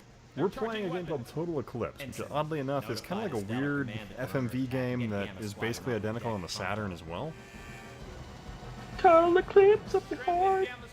Dude, this is the pinnacle of CG stuff, man. Like shit. Yeah, that's what I was gonna say. Pixar can't even do this shit. I know this is as good as the '90s Fantastic Four movie by Roger Corman that never got released. Is that? Oh, Dr. Zoidberg? Why not Zoidberg? You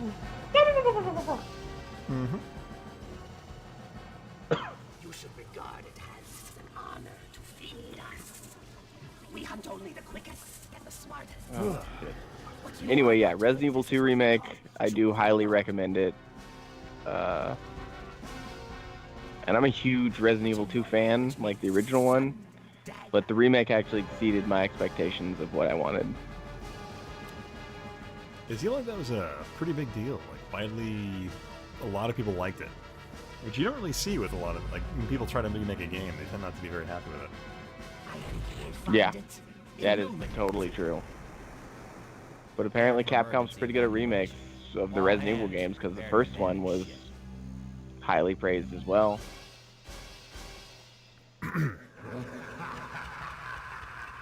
But I just remember talking to a buddy when, like, he was playing Resident Evil 2 when it first came out on the original PlayStation, telling me, like, how amazing it was. So I've only played Resident Evil 4 and 5. I've not played any other Resident Evil. So if I wanted to play another one out of those two, which ones would you recommend? First. Oh, Resident Evil 2. The Resident Evil 2 remake. That one then. Yeah. Alright. That's on PC as well, isn't it? Oh, yeah. Where are you playing it at? I played it on my PS4. I ended up getting it for the PS4. Okay. You know, because I end up freaking buying every time we have like a sale on Steam. And I have like the hugest backlog of games that I'm never probably gonna play. Fucking first world problems, huh?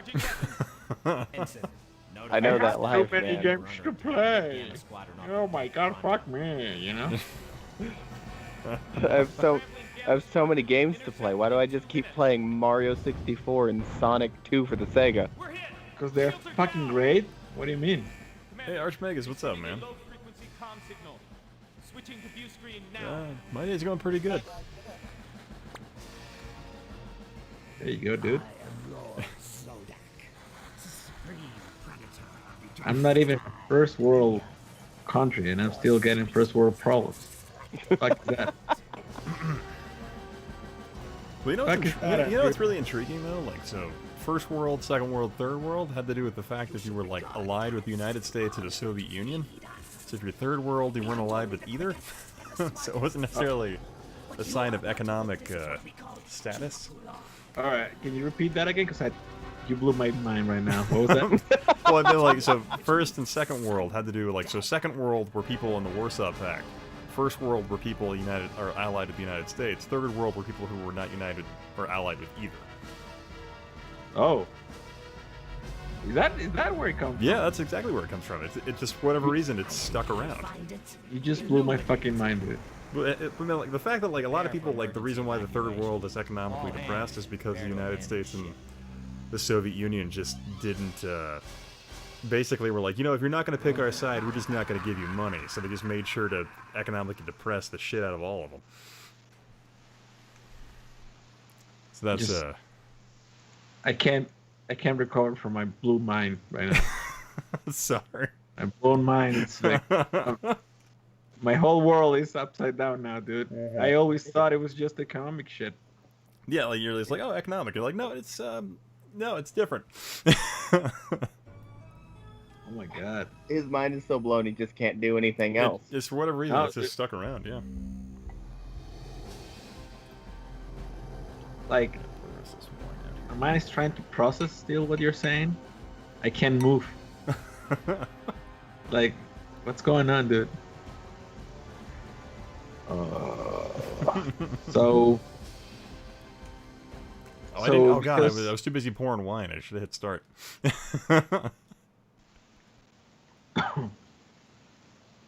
But, for instance, Japan, right? Japan is supposed to be first world, is it not? Well, they are first world. Right, but they were part of the, they were not, you know, an ally. Well, they were an Axis power, but during the Cold War, because the United States propped them up economically, financially, in just about every way possible, they became a first world ally to stand off against the communists. So it's like the last war, I guess, where it comes from. Not. Well, it comes from the Cold War, is where it comes from. Oh, from the Cold War. Not World War II. It's the Cold War. Oh, okay. That makes so, more sense. So Warsaw Pact versus NATO, if you want to put it in that context. That makes more sense. Yeah. So my mind is not that blown. So now. if you draw like a big circle in terms of like the countries that are first world, like they're the ones that socioeconomically isolated the Soviet Union, you'd see a big correlation between first world and second world. And then you'd see like the ones that were like geopolitically not important in terms of where they were in relation to the Soviet Union, you'd see a lot of third world. Like India, for example, is like probably the largest third world power. Right. Yeah. So is Switzerland a third world power? Technically, yes. Yes, they are. Yeah, I was just about to ask that same fucking question. Yeah, technically, they're third world. Because they're neutral bitches. Angry Mechanic, throw me into the call. My mother taught me to be civil. God damn it. Also, okay, Angry Mechanic, do you have Skype? Also, where did you learn to fly, Ian? Yeah, oh god, this game is a pain in the ass. It's a lot easier on the Saturn version. The Saturn version, oddly enough, has like live-action actors, though. I mean, doesn't that always make a game better with live-action actors? Yes. Oh yeah, I mean, everything's better with live-action actors. What is your Skype ID? I'll add you. But only for a bit. Yeah. They have to deal with a lot of people from India as well. And you know, they're getting up there really fast, actually, in terms of economics. Oh, yeah, India has been exploding, yeah. It's been exploding really fast. Yeah, they really are. I actually, with my new job, I deal with a lot of people from India as well, and it's pretty crazy. Everyone is missing the fact that no one has an eye on South Africa. You know, South Africa actually secretly detonated a nuclear weapon in the Arctic, or no, in the near Antarctica. Is that the one? Yeah, they set up basically like South Africa developed nuclear weapons completely in secret and detonated them without anybody knowing. And then like basically satellites picked up an atomic explosion and like who did that belong to? And nobody has ever publicly accepted it. Like they on the corner just whistling.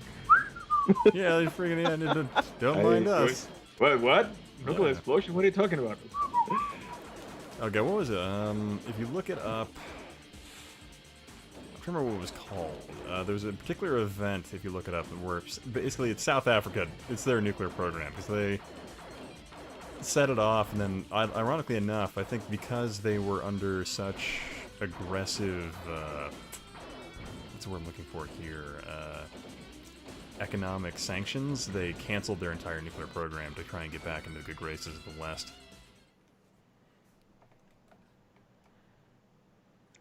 So they detonated a nuclear bomb to just be like, we did it. Yeah, basically, yeah, they were developing. But then again, you got to remember that South Africa is an interesting case in terms of they had apartheid going on in full swing, so it was them trying to suppress an entire majority population within their country. So they were using that as a tool to keep them under control. So it has much darker, menacing meaning behind it. But yeah. Okay.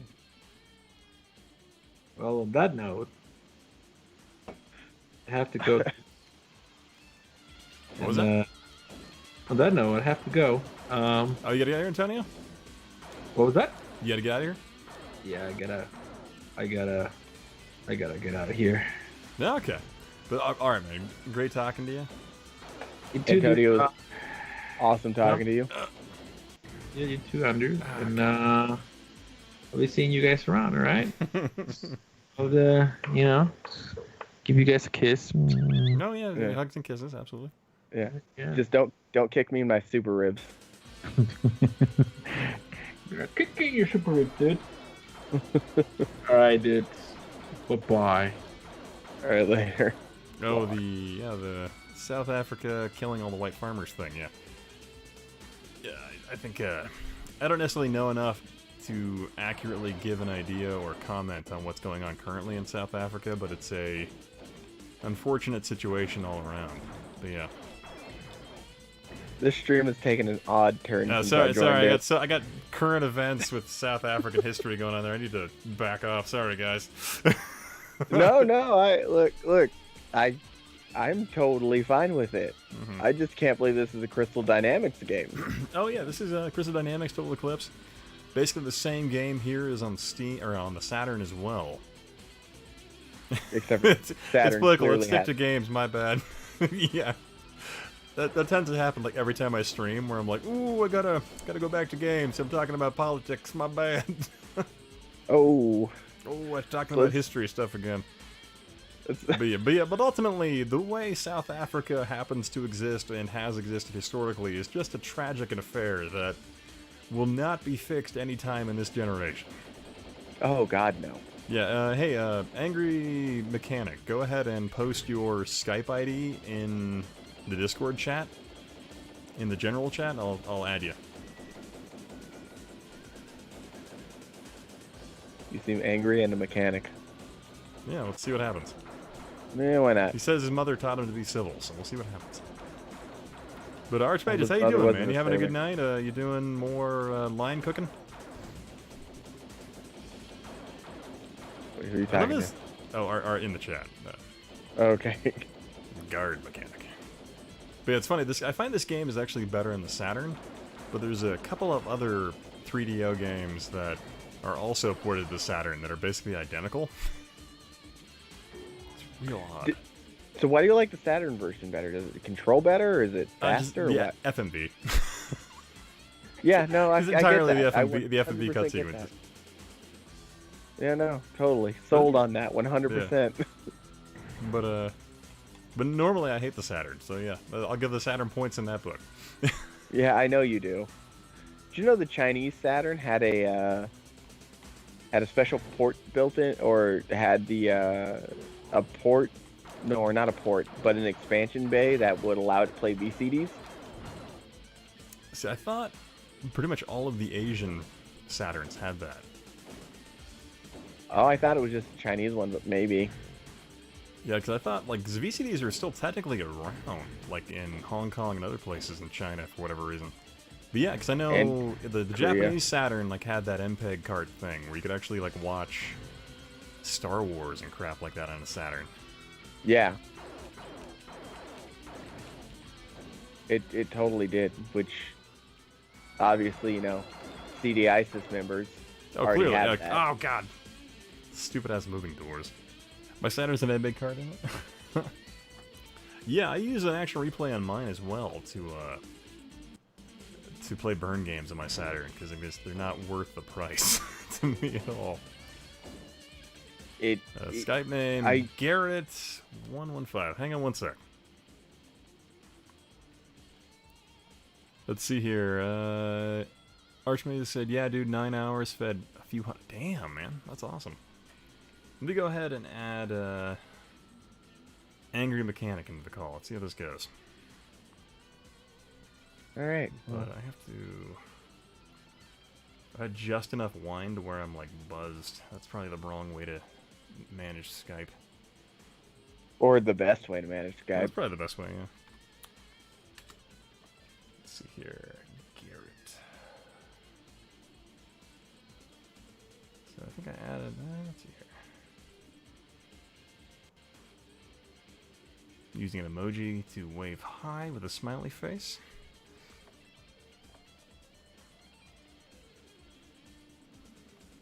Dude's gonna jump in and just scream Baba Booey at us. No, probably. Like, Baba Booey, penis, blah, blah, blah.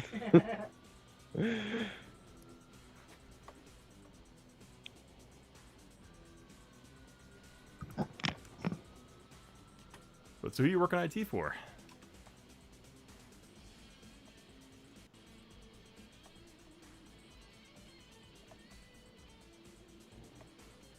Let's see, did that actually add him as a contact? What the hell? There we go. Okay. You should be drinking whiskey and beer. I probably should be, but I find I can drink way too much whiskey. That's fair. Oh, hang on. I'm gonna go ahead and cancel that call, and I'm gonna bring him into this call. One sec. Tried to start his own, so there we go. There we go. I'm gonna add him to this call. All right. Trying to get me all fired up with a false call, huh? No, well, you were calling me. Or I was doing it wrong. I don't know. I'm drinking a lot of wine here. But how you doing? I'm doing great. How you doing tonight? Absolutely outstanding. Pretty fantastic. I'll tell you what, historic nerd dude, you put together some good videos that I've enjoyed. You. That I've seen quite a few of. I've harassed you on quite a number of channels. Really? And oh yeah. But no, you're doing great with what you're doing. You got a sass mouth on you. You know? Sass mouth. Yeah, I've heard it. Like, were you born in 1942? No, it was about 43. But thank you very much. Is that Antonio, the drunk? No, that's Antonio's not a drunk. This is Andrew from A Squared Games. He's the drunk. And I am a drunk. Oh, from A Squared Games. Well, he sounds like a belligerent drunk, and I'm just gonna go right ahead and say it. So that's what's happening with that. Now, what I would like to get into, I'd like to talk about the VX chip from the Super Nintendo games that you talked about for a hot minute in one of your videos. Oh, you mean the oh my god. Super FX chip. Thank you. Yeah, let's go. Okay, let's go into that one. Let's go into that. Yeah, so you didn't expect me to actually be somebody who knew what they were talking about, right? Honestly, I had no idea what you were expecting to talk about. So no, I like to talk some sass. Okay, fair enough. If Antonio is still in this room, I would love to talk some sass in his mouth. Yeah, Antonio would have been fantastic. Yeah, no, because he's a dirty, filthy, he's just a bad boy. He needs somebody to slap him around, teach his mouth a lesson or two. Okay, but You're gonna have to start what I streaming on appreciate Pornhub about after you, Historic Nerd, is your stuff with the FX chip in Super Nintendo. I really thought that was great. Mm-hmm. Yeah, because my video was primarily about the SVP chip, and I kind of mentioned the FX chip, just as because the SVP was Sega's retaliatory response to it. So yeah, intriguing stuff there. So things like Virtual Racer and stuff like that. Oh yeah. Well, yeah. Yes. That was all Sega did with it. Unfortunately, they had a great plan to expand on it. Just Sega was doing a lot of really dumb crap at the time and just spreading themselves too thin, so they couldn't really. I remember. Yeah, so I wrote a college paper based on some stuff I've seen you do. Really? Your buddy there with the greasy black hair. Wrestle Gaming? And yeah, that's the man. And a few other Sega things. That's a great case study for a college paper. It's great. The way that Sega fucked everything up. And or effed everything up. I apologize. Trying to be civil with the audience here. Don't worry about it. Do not. But that's actually like a really good example of business gone wrong. And I appreciate the work that you guys have actually put forth on that topic, because that gives me something to put into a paper where I don't actually have to read anything. I can just be like, just write a paper. Yeah, you're not. But here's the catch. Here's the catch about Sega gone wrong. Here's the catch. Go on. Is that so much better than anything that a college would ever teach somebody? That's such a perfect example of business gone wrong. So you know it's really funny. I had someone actually talk to me because I'm out here in Idaho, and I actually had Boise State was talking to me about some random video game course, because apparently Boise State started their own esports team, and they were talking about some video game. Yeah, they're talking about some video game history thing, and I'm like, maybe if I could put together some weird, either a weekend college credit course or a several week class about video game history, I'm like, maybe. But absolutely. But the bottom line is you'd be putting together something that is relatable to people who have grown up with something, saw how that type of business has evolved, been destroyed by itself, and then continued onward, right? Nintendo's a good example, and Sega's a great example. It's a good example of business practice in the face of making poor decisions. So it is, but Sega also completely changed the world of marketing in the United States. Sega does what Nintendo don't. Yeah, no, I'm familiar. No, I don't mean the Genesis does what Nintendo don't. God. Where are you going with this? Because you got one or two options, and one of them is going to make me love you.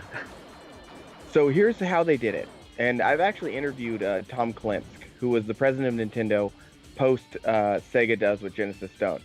Yeah. Sega of America. And he was the mastermind that came up with Sonic Tuesday, right? Because it was the introduction to Tails, and it was released on a Tuesday worldwide except for Japan. Because for some reason, Sega of Japan decided that having games released on a Tuesday wasn't okay for them. Yep, because that was the common game. So they totally changed the world of marketing to make it to a point where a lot of movies and video games began to release on a Tuesday due to the sales of Sonic 2. Okay. So they changed the world of marketing by simply making a stupid pun. Well, yeah. So I don't know if you've read. I don't. Yeah. No, go ahead, man. It's your channel. You go.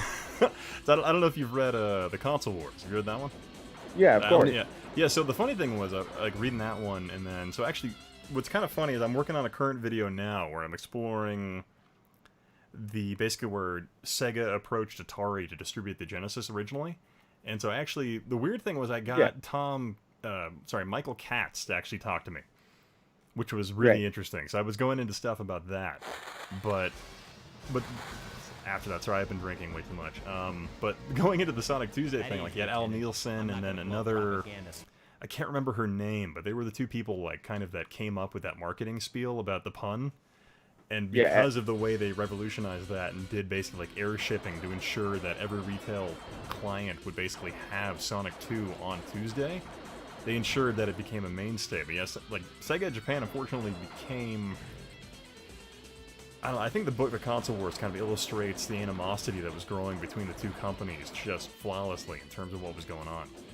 But, yeah, totally. Yeah. Al Nielsen told me a story. I interviewed Al Nielsen too. Yeah. Let me fucking name drop here. Well, Jang, am I in a room with a bunch of interviewers? Is that the deal? So I interviewed Al Nielsen, and they tried to get him to like back down or to intimidate him by taking him out to a sushi restaurant that served fugu. Oh, yeah, that one. They tried to intimidate him by bringing him to a sushi restaurant that served a puffer fish that, if not served correctly, will kill you. Oh, so they were trying to get him all dead. Well, so it's essentially in the book, the way they illustrated that was because essentially none of them were willing to take the fugu because if it's not cut properly, you can die from the poison. But Al Nielsen did. Yeah. And so it was one of those things where like, the Americans were willing to take risks and do all these innovative and new things where the Japanese executives were not. So it's a really intriguing story in that regard. But okay, so I dig. I get what you're saying. They did it to him twice? Yeah. Twice. I didn't know it was twice. In the Console Wars book, they mentioned it once. I didn't realize they did it more than once. Only mentioned it the one time. So the first time he was actually nervous about doing it, and then the second time it was different executives that took him to a different restaurant. And he was just like, "Oh, I've done this before," and just ate it, like whatever. And I'm just a third party here. I want to ask you guys because, like, clearly, like you guys do like a lot of internet history stuff with very specific stuff for like different consoles, whatever. So, what's you guys' deal? Like, who are you guys?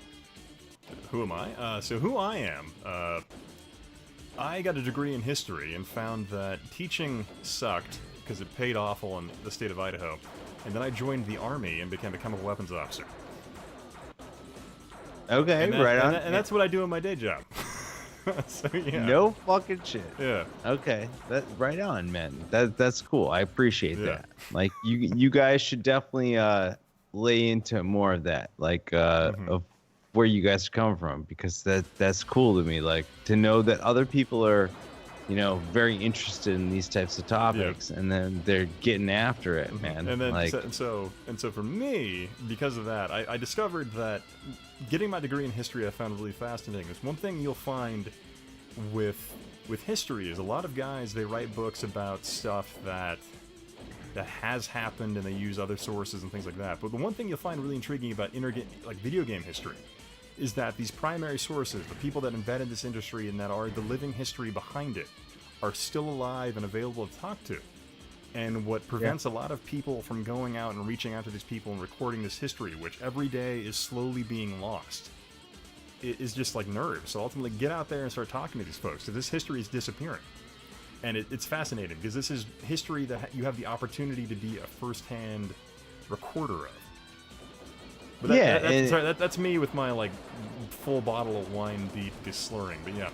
No, that is a perfect segue on that kind of thing, because it's whether or not like say you got a grandparent, right? Like not everybody's got a grandparent. You talk to them, it's like, hey, tell me about what life was like. Oh yeah. Tell me about what you know your youth and your growing up was like. Tell me about what games they used to play when you were younger that formed the structure of what you want to play in a video game. Like, because I want strategic, more like puzzle-like games in life, right? Like, because that's what I grew up with.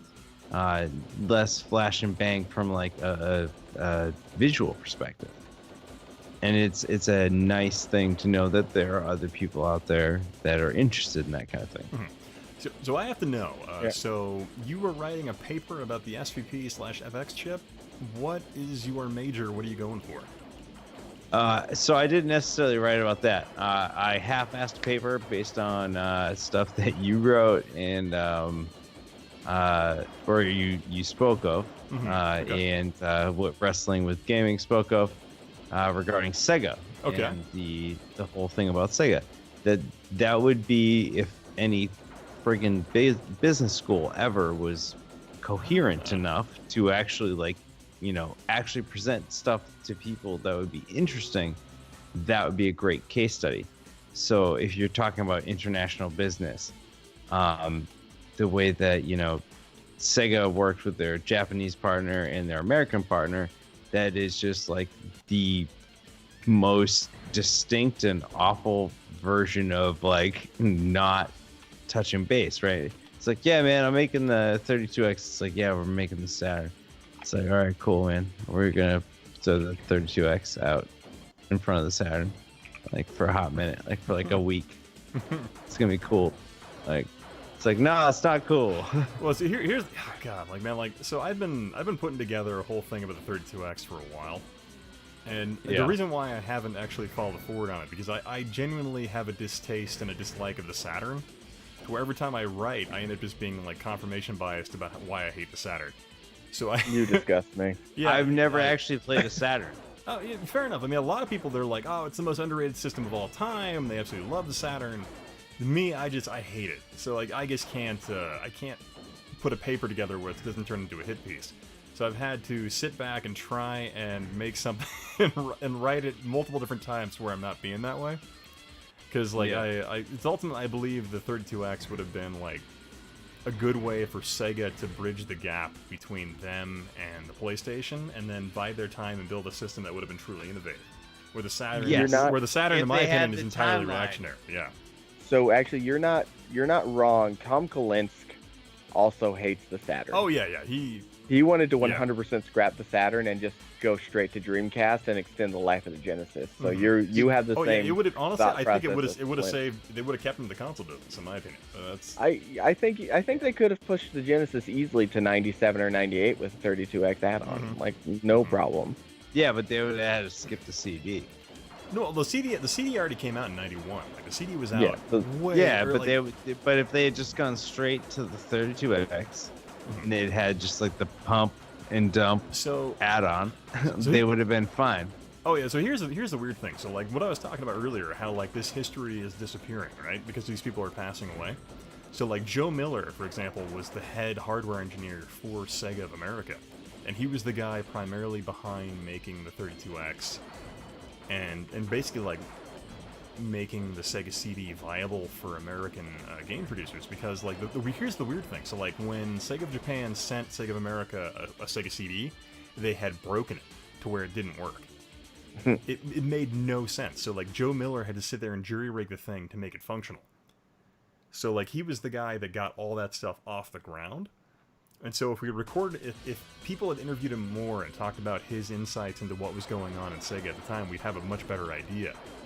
But it's absolutely fascinating to me, because the Sega CD, had it been paired properly with the 32X in terms of it going with the Sega Neptune approach, to where basically Sega of America wanted to phase, or Sega of Japan wanted to phase out the Genesis and go to the Neptune, which was an integrated 32X and Genesis, to where it would have had both libraries accessible. They could have definitely made that a more viable approach. Yeah, but I think the problem is like they could have dumped them both at once, and they might have had something of it. Oh, and like, yeah, potentially, like, but if they had them both at once, they could have maneuvered in a way like if it was like a one-piece peripheral, it like went into the top of the Genesis, had the CD edition, but it was just like one piece. That's where they could have gotten away with it, I think. Oh yeah, potentially. Like the Sega CD, the Sega CD hit the market in '91. Yeah. So it hit the market like 4 years before the 32X. So it was already out there in a viable platform. So it's one of those things where like Sega was already doing it, so they didn't necessarily have the opportunity to approach it in a different manner. Where like when the 32X was coming out, they had Sega had a very viable that's an choice. ideal situation.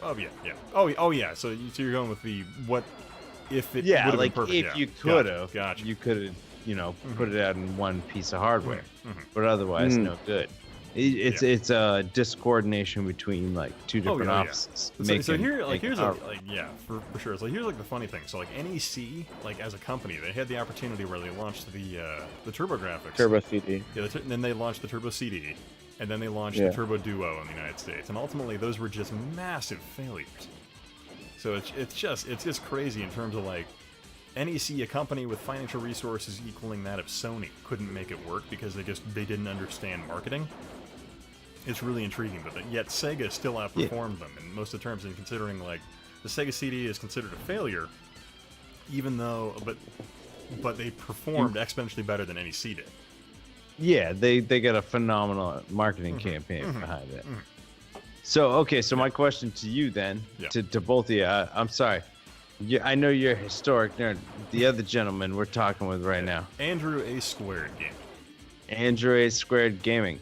So, did you, both of you, did you either own a Sega Genesis or did you own a Super Nintendo? I was a Sega. Both. Oh, you had both? Oh man. Yeah. Were your parents doctors? What'd you do? Yeah. No, so the way I ended up getting both was one of my cousins decided that they didn't want their Super Nintendo anymore because it was a quote unquote kids game. So I was like, yes, I will take this. But your yeah, cousin sounds weird. I want to know more about your cousin. They were more of the dirt bike kids. So your dirt bike cousin? Oh man, you got two because of your dirt bike cousin? Versus me, who was more of a I hate the sun. Let me stay inside and play video games. No sun, no dirt bike. All right, I get it. All right, I like it. But yeah, so I had a Genesis, and then a little later on, and this was after the PlayStation 1 and 3DO had existed, I was able to get my hands on a Sega CD for a little while with my Genesis.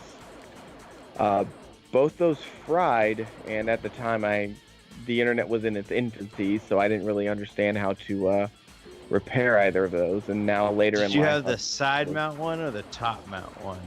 It was side mount. It was the Genesis Model 2, or it was the Model 2 I had a was a Genesis side, Model 1 and Model 2 CD. Oh, so you had the expansion bay to have it sit properly. It did not have the expansion bay. Oh, no. I had that stuff mounted up with textbooks. Nice.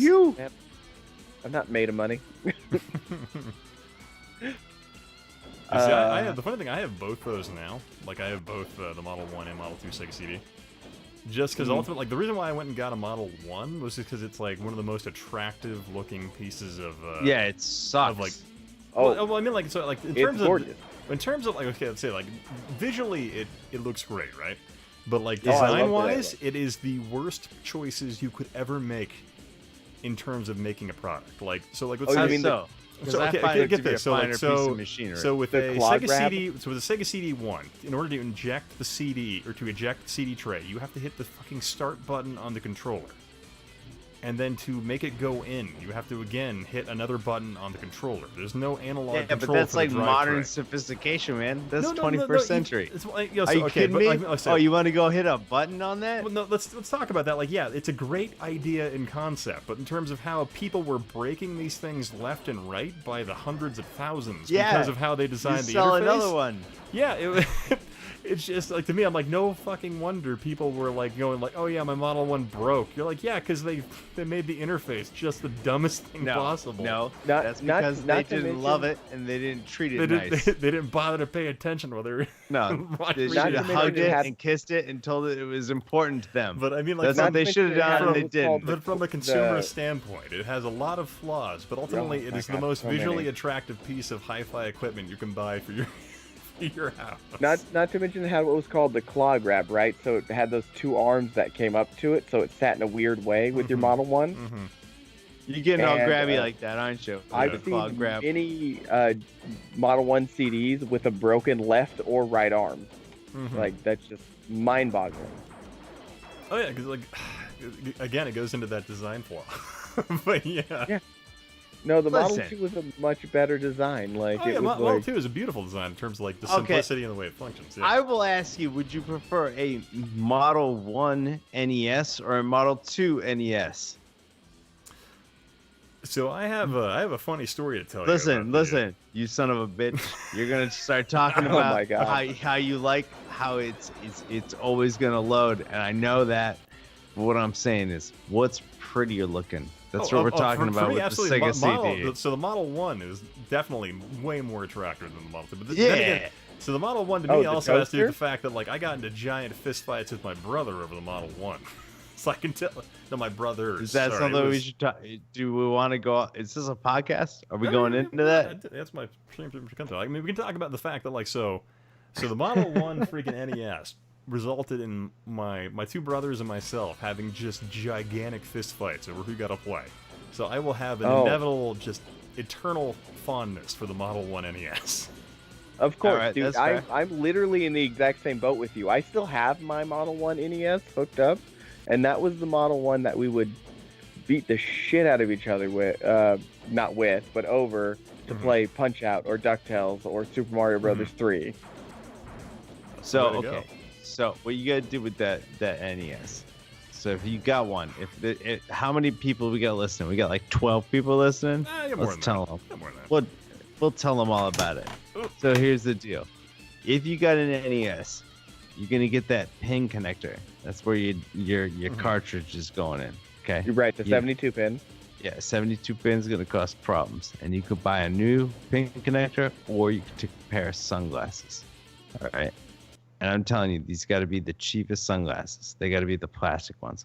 And you just jam them up in it, like up underneath, like the black mounting, space in the NES. You just jack them up in the bottom of it. I swear to God, it'll pin them right in there, and you'll be able to play that game. You might not be able to get the game out afterwards, but it'll play like fire. Let me grab a different 3DO game here really quick. So okay. Hey, now I gotta know. NES games. So for me, Yoshi's Cookie. Yoshi's Cookie for the NES? See, I'm not familiar with that. Puzzle game? Oh yeah. And it's not Yoshi, which is the one that they just put out on the Switch. No. Get that out of here. It's a great puzzle game. It's got 4 pieces of cookies. Yoshi's just doling them out on each side of the table. It's 2-player, multiplayer, in person. Wait, are you asking us what our No, I'm just yelling at you about Yoshi's Cookie. Okay. So now yell at me about a game. So I'm gonna catch him in the chat here really quick, just to make sure we please do keep going here. Sorry. I'm gonna go drink another shot of rum, and I'll be right back. God bless your little heart, then, man. Do your thing. So the OG Genesis system does not look nearly as good as a modern TV as a Mega SG will the bother. Sarah. Plus the bells and whistles with display. Yeah, I find I don't know, the Model 1 Genesis has its own appeal. I'm a big fan of the Model 2 just because I think it looks pretty good. But let's see here. See a Genesis with a frame meister and a quality RGB cable will definitely run. Oh yeah, freaking looks good. I use mine typically I run through a SCART connection, so it looks pretty good. See, John Rogers, there's only one thing I hate about the Sega CD, and it hasn't reviewed that yet. So I'm looking for the Sega CD soon, though. Thanks for the topic, helping out a bit. Let's see. Yeah, I started with go to SCART route. Ultimately, I decided it was a pain in the ass. And then Archimagus, I have a Model 1. I replaced the caps and a few other bits. It runs great. Was broke, real clean. Got it. Oh yeah, absolutely. It's kind of a lot of the Sega CD1s are broken, but replacing the caps is if it gets them running again. But yeah, a lot of the Sega CD2s are having that problem as well, just because of that whole cap plague that was going on in the 90s. Hey guys, I got a bottle of wine. I'm ready to go. Oh yeah, what'd you get? This is Pinot Grigio. That Merlot, Cabernet. What do you got? I don't know. It looks clear. So like a Zinfandel or something like that. Yeah, no, it's gonna be great. All right, fantastic. Glad to know you're drinking as well. Yeah, so I just finished an entire bottle of Tisdale, so I'm doing good here. Then Let's see here. Rex Warden, my dad stole my first gun, so I told him if I ever as much heard his voice again, I would take a team of dogs. Oh, damn. That got dark, Rex. Let's see. Return Fire. Oh, yeah. Return Fire is a fantastic game with 3DO. Return Fire also, I think, is seen in the movie In the Army Now, starring Pauly Shore. Which, believe it or not, has actually the most accurate... Yo, could you pull up a pic of Pauly Shore on screen? Of Pauly Shore? Yeah, heck yeah, man. What does he look like now, even? Just probably horrible, man. He did a movie recently where he was like the death of Pauly Shore. Oh my god, that's a bad photograph of him. Oh my god, I want it. Yeah, throw that up there, man. Make him look all homely and shit. Death of Pauly Shore was actually a pretty great flick. Yeah, it was a pretty good film. Listen, man, you're gonna hose up YouTube censors. Don't say stuff like that. Let's see here. But yeah, here's Pauly Shore now. You're gonna get all YouTubed out. Here's Pauly Shore now, by the way. Ooh. Nice. Is he at a gala or is he getting convicted? That hey, looks Jared, like somebody what's up, that man? How you spent doing? the 90s doing a lot of drugs. Tax Baron. Historic Nerd, can you get wrestling with gaming on here? I want to yell at him about stuff too. He already went to bed for the evening. He was Really? the first person I asked to join the stream. What a guy. He just goes to bed. He usually doesn't on weekends, but he had to work this weekend because somebody wouldn't, or he was covering for somebody or something like that. Does he work at a hardware store? No, he's an analyst of some sort. An analyst? Analyst. Jeez. What a thing. What is this Doom clone we're playing here? This is Space Hulks, a 40K game. Oh, okay. Yeah. All right. That's actually a pretty great pen and paper RPG. Oh yeah, pen and paper RPG as well as a fantastic tabletop also. Yeah. It's actually got a lot of ability for imagination. It's a heck of a blessing. Hmm. Looking at all them ghosts with their armors. Space Marines. Space ghosts. Space Ghost, coast to coast. Coast to coast. Yeah. Coast to coast space ghosts? You know what's wonderful about Space Ghost Coast to Coast was who voiced his dad? Who? Macho Man Randy Savage. No, he didn't. It was Rowdy Piper. Piper did not voice his dad. Yes, he did. Piper was never in. You're a liar. You're a goddamn liar. You need to expand on this one. Rowdy Piper. He voiced his voice for all the ghosts in Space Ghost Coast to Coast.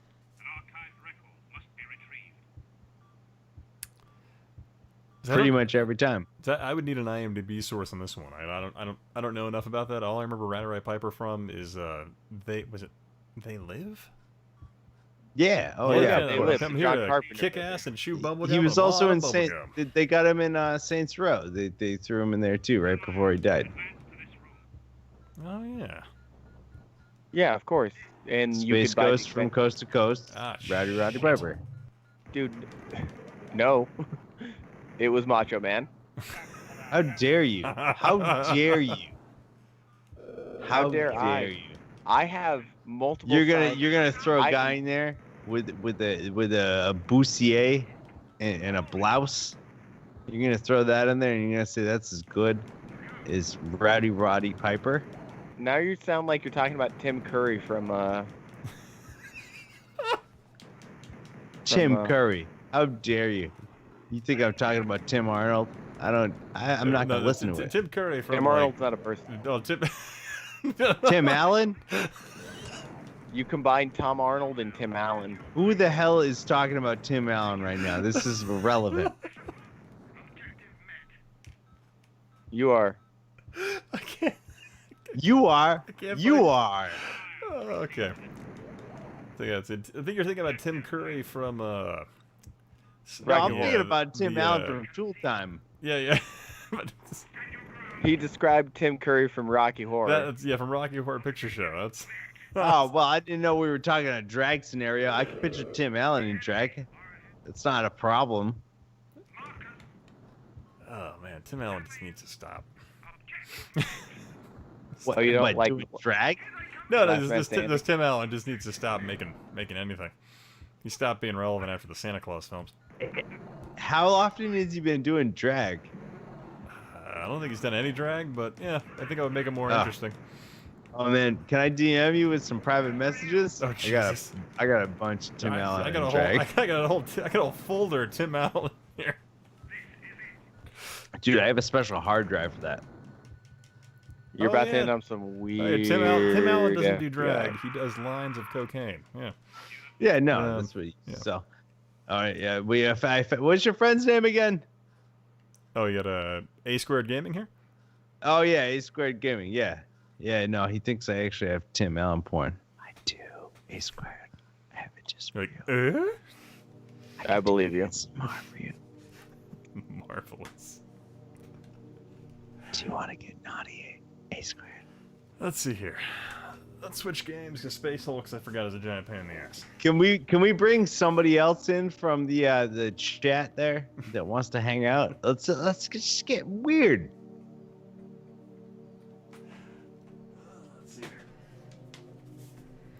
Let's see. I could probably grab Jared if he was interested in joining the chat.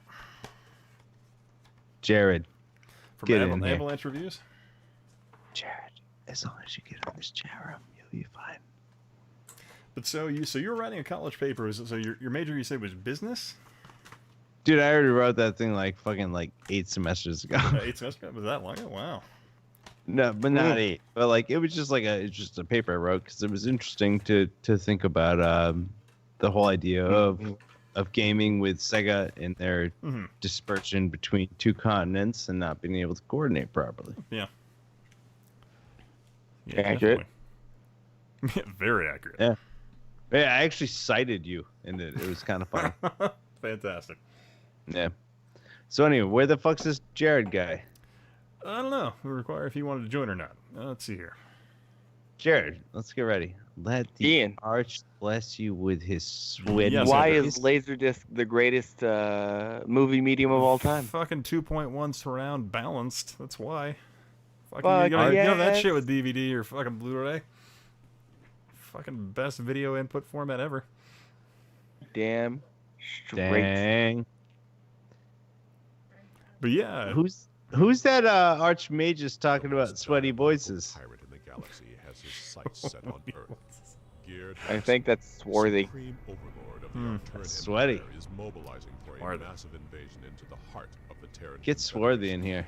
Hey, Archmagus, do you have the Discord chat or no? The defense fleet has been dispatched in a desperate attempt to destroy the Arcturian invasion force before it assembles.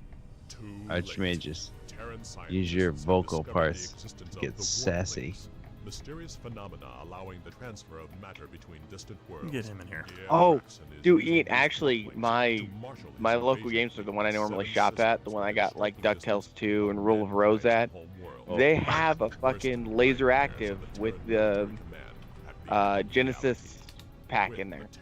Oh shit. No shit. And the guy Holy friggin' potatoes! The guy that runs the place just got the Dreamcast TV. Oh god. Whoa. So the saddest story of my life, well, one of them anyway, is I was at a thrift store and I saw a laser active for like 20 bucks. And I didn't buy it because at the time I didn't collect what I thought was Laserdisc stuff. And I'm still kicking myself in the ass for it. Yeah, you told me that story once, and then I got sad. It's depressing. Makes me real sad. I'm still Archmagus, sad do you about have Skype, man?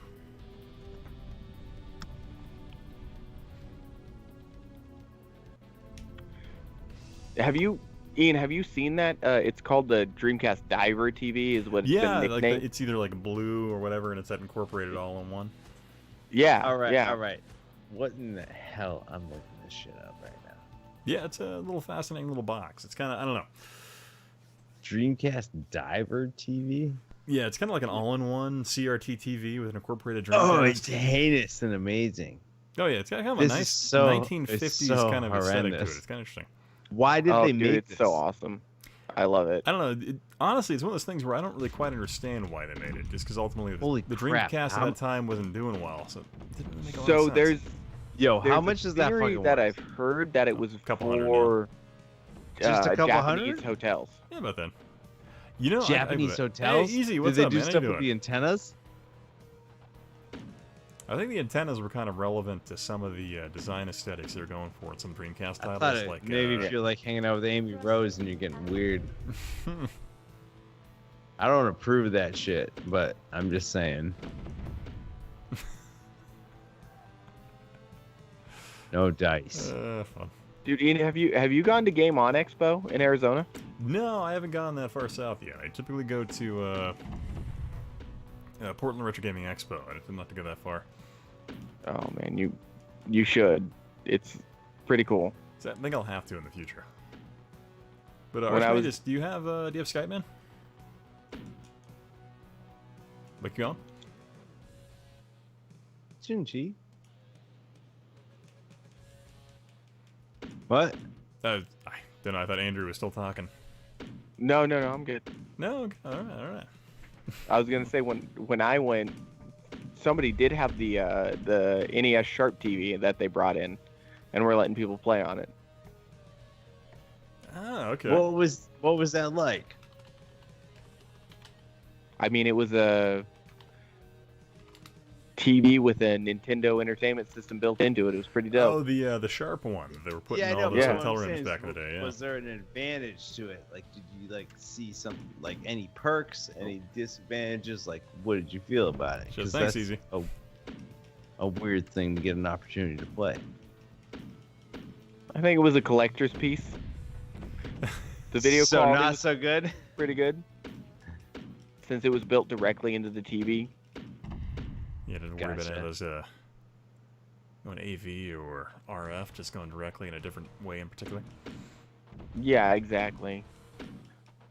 Why do I think you're about to ride a sandworm and this is Dune? Because it looks like Star Wars from the Super Nintendo. For sure. The speeder level. Yeah, this game is really odd. So this is basically like a 3DO game published by Crystal Dynamics that's a complete ripoff of Battlezone.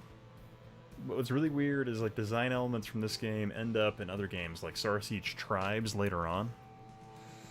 It's kind of weird. Okay. It's kind of weird. Yeah.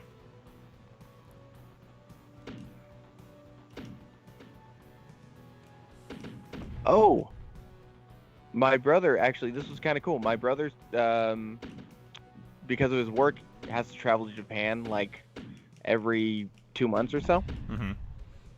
And he picked me up a copy of the Splatterhouse Famicom game, Splatterhouse Wanpaku Graffiti. Oh, is that the really like chibi cute one? Yeah, I have a copy of that one. That's awesome. It's fun. Have you gotten have you played it? Oh yeah, I have. I have it for. So Jimmy Hoppa sent me a top loader Famicom that I have, and I have that game as well. Oh, the AV Famicom. Mm-hmm. Oh, that's a great. It's a great little that's a system. wonderful system. Yeah. Yeah. I really like. You can get the conversion carts for that to play your NES games in that, and it plays great. Yeah, I need to get that little pin converter thing. Oh, they look wonderful. Oh yeah, it's way cleaner than a freaking Model 1 NES. Oh, very much so. And it looks great on a I picked up a CRT TV recently because the price of those in my area are getting way too expensive. What, like free for CRT? Wait, so you're in an area where CRTVs are getting too expensive? You're like in LA/San Diego, right? San Diego, yeah. That stuff sells for cash? Yeah, like a decent amount. Well, if you're gonna like a PVM Holy crap, kind man! of thing. I'll send you like 18 CRTVs. Cause like right now I'm in a trailer with about like I don't know between like 14 and 17 different CRTVs. Oh damn! I have, appreciate the offer, but I also have a bedroll. That's something I could sell. And what else? Yeah, Eric Wolf. Dude, no, hang on. I got two that blankets. Doesn't exist anymore. I have a copy of Super Mario RPG. Oh shit. And I have I also have like several oversized Tupperware bins. If that's like how much of any Tupperware bins interest. going for? I was thinking like $3 or $4 a piece. Oh shit. Okay. Trying to be reasonable. Always need that shit. Yeah. Let's see here. Yeah. Arch, if you have Skype or anything like that, you can download Skype onto your phone, and then you can send me the account you create, and I can put it in the chat. You should definitely get in the Skype call, buddy. Oh crap! You gotta get on board. Stupid-ass robot part. Let's see. Oh, Eric Wolf, how's it going, man? And also Vector, how you doing? And Gabriel, a lot of 3DO games in space since. Yeah, 3DO had a lot of space titles and a bunch of other random crap on it. But I will say some of the, like the Wing Commander remake and then Wing Commander 4 on it, or Wing Commander 3 on it's pretty fantastic. Oh, it is excellent. Yeah. The Wing Commander games for the 3DO are so great. Oh yeah. Because I mean, when you try to play them on the PS1, they're. You and A Squared able to play Yoshi's Cookie over the internet? I know it's an intimate act, but not without a massive amount of work on my end to have to get an emulator. Lubricant. Okay, that's interesting. Yeah. But whatever. Mm-hmm.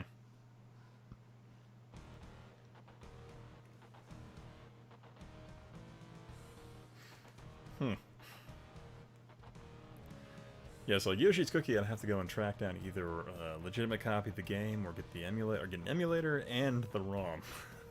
Well, of course, I would assume you would own any copy of anything that you were using. I'm not too into emulation, unfortunately. I should probably get more into that. Probably make my life a lot easier. Only if it's for backups, man. Oh yeah. Totally only I'm backing up games I already own. That's what I'm doing. Yeah, of course. Totally not just downloading a game off the internet.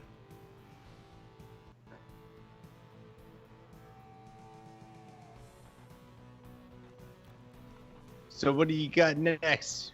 You bringing a homeless man in here or what? No, listen, Archman just can't find a setup. But hey, Archman, if you find headphones, I'll probably be streaming tomorrow night as well. So Arch, what you gotta do is you gotta enable your microphone. He doesn't have one. You gotta think about having a brain, and then just put it all together. So yeah, he doesn't have one at the moment, so he'd have to pick something up like that. Arch, you're gonna need to talk to a doctor. Wait, Evil Resident, what's your first favorite failed 90s game console? Ooh. And I swear to God, if you say Atari Jaguar, I'll give you a hug.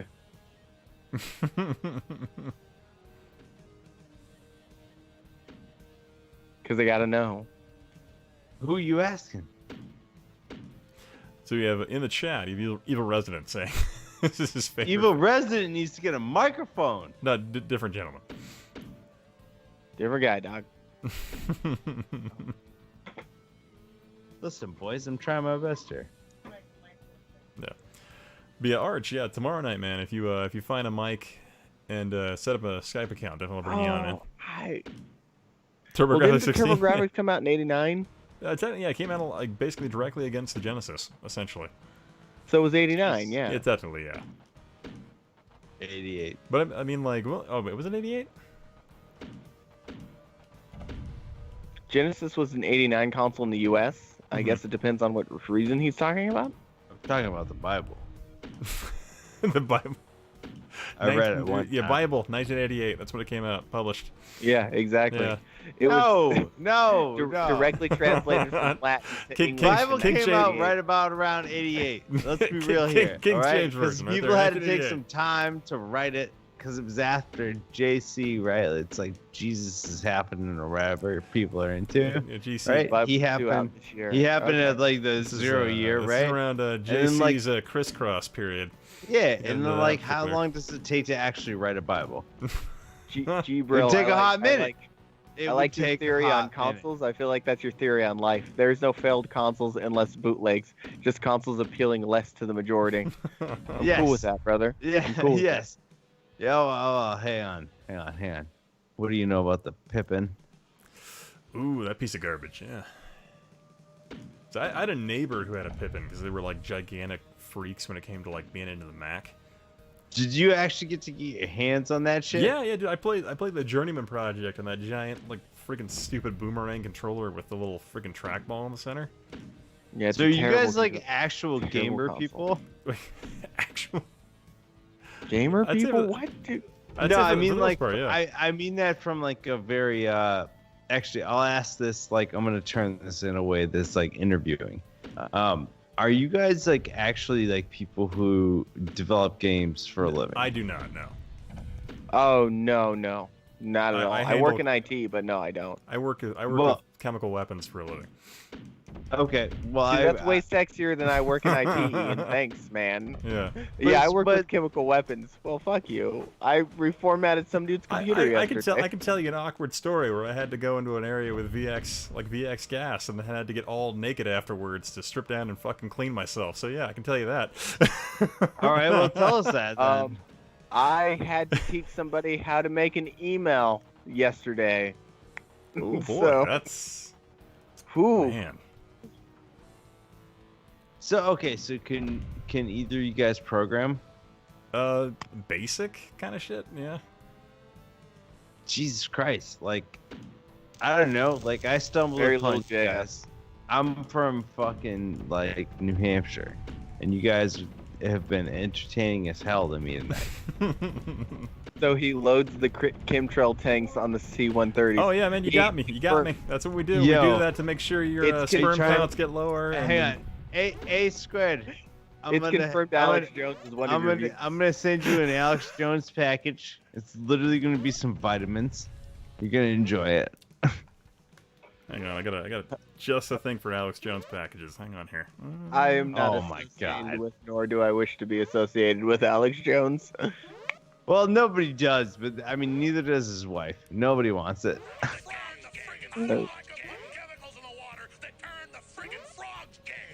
Got that. And then, oh, thanks, Alex. Answer the question. Do you understand?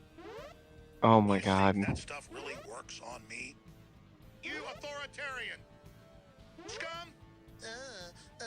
Liberal. Sorry, I found an Alex Jones soundboard, and that's made my life just Yeah, you absolutely should more just not do wonderful. it. That's Have cool. you We're guys taking ever- out a globalist. Have you ever attempted to play comedy night? Comedy night? On- I'm not familiar with that. It's terrible.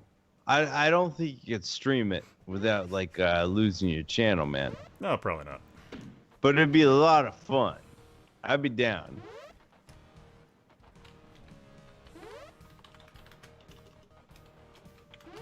The Engage. That's a good fella console right there. It says at HistoricNerd, I would love to play comedy night, but because of all the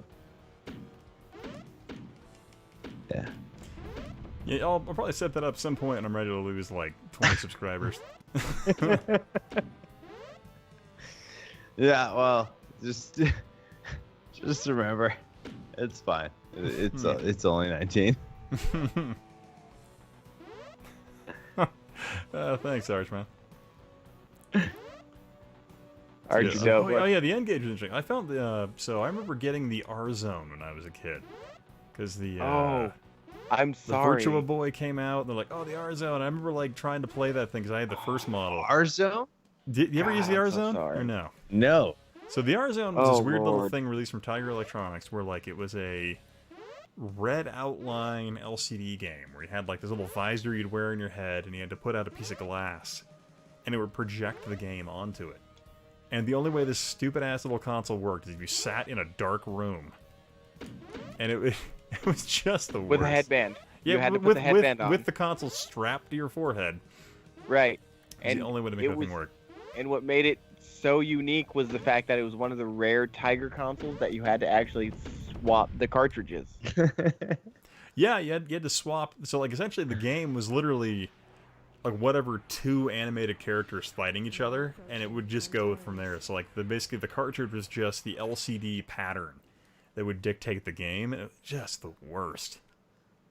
Yeah, I remember playing Batman Forever on that. Man, yeah, I had a Gamecom as well. That thing was awesome because you had freaking like Duke Nukem on it, and then There were some Resident Evil 2 was on that. Holy shit! Did you guys like have a stroke playing this? Oh yeah, with the R Zone, yeah, you had to have a stroke or you some had a particular seizure, form of you brain weren't playing. damage to Oh play my that game. god, this is amazing! This is amazing. This is definitely why you guys are the way you are. The explains game.com everything. was awesome. No, I think you guys have like a serious. There's so many mental problems that you could have from this thing. Oh yeah, yeah. The bleeding retinas for sure. Look, man, people in their 30s don't collect games from their childhood unless they have mental problems. But this is like trying to collect back the problems so you can go to a doctor and figure out when it went wrong. Like, it got so bad. I can't afford health insurance because I keep buying all these old video games. What's going on? I'm going to go to a university, check them out, ask them if they can help. Oh, wow. Do you guys, what generation do you guys think you got hit with on the R Zone? Because I'm looking at the 5th generation, and that was bad. What was the virtual boy? What would the what generation would the R Zone fall Oh into? my god, there's so many of them. I feel like Tiger Electronics falls in their own category entirely. Yeah, Tiger has its own generations. I just remember, like, Tiger Electronics was, like, the ultimate car trip freaking toy. Oh, 100... Yeah, dude, totally. Your parents would just beat you if you left the sound function on. Oh, just my pull God. over their rest stop and just beat the crap out of you. I remember driving from where I live in San Diego to Sierra Nevada mountain ranges, 6 to 8 hours, depending on the traffic. And we stopped in and got a fucking Tiger handheld of Mortal Kombat. Oh, Jesus. And my parents were like, turn off the sound. I was like, okay. All right, you guys want to know a little bit about the whole Tiger Electronics thing? You want to go? I'm gonna take over here for all y'all folks here.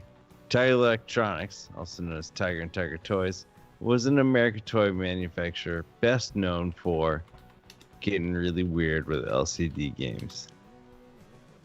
They were hanging out in Veronica Hills in Illinois, which leads to bad things.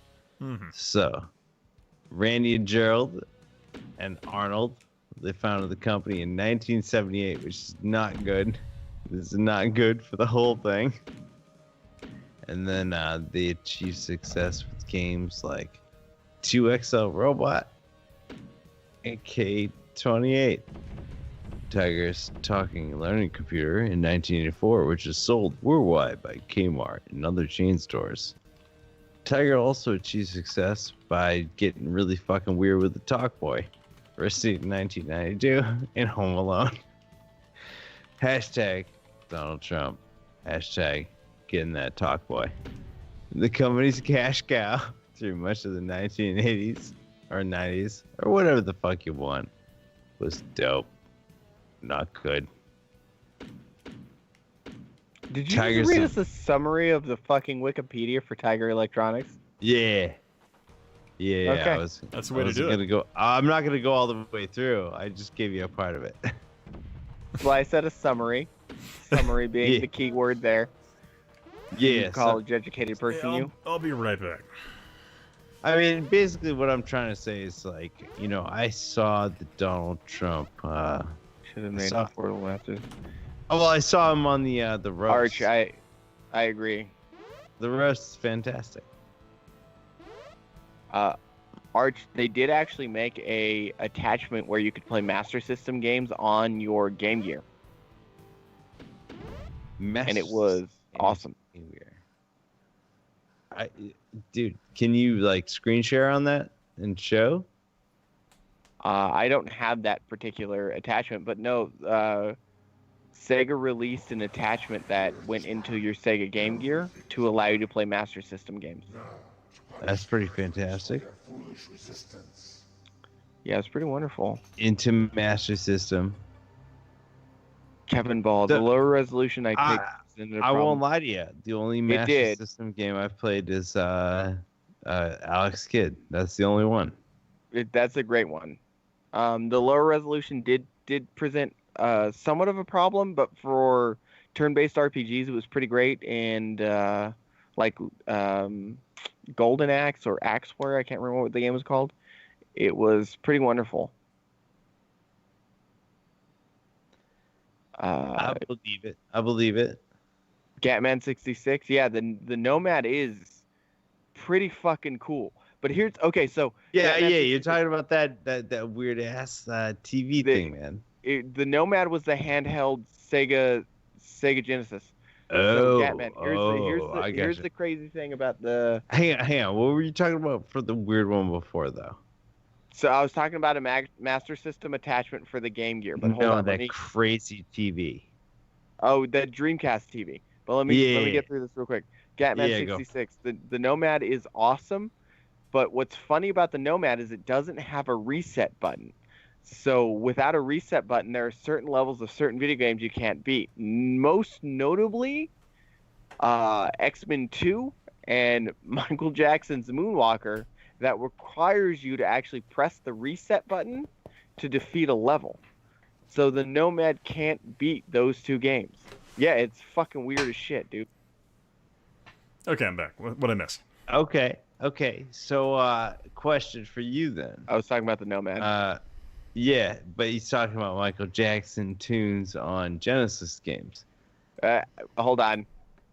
What I was talking about was specifically the Nomad doesn't have a reset button. You're talking about the reset button. I know. But what I'm asking is this. In Sonic the Hedgehog 3, most people have like a general weird rumor going that, and you can look this up right now if you want. It's probably one of the better ones. That Michael Jackson is the person who wrote all the music for Sonic the Hedgehog 3. He consulted on it. Yeah, allegedly, but so there's a lot of stories you can read on it, which lead it to be very interesting.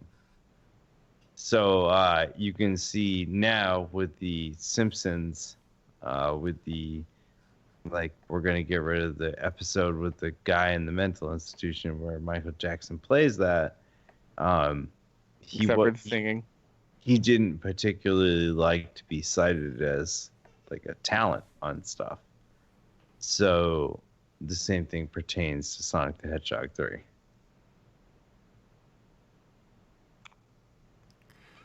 Yes. Thought O Ninja? Yeah, that's like the X-Men game for Genesis, yeah. Arch, I have no statement for your lithium. Oh, I have no lithium. It's just a thing.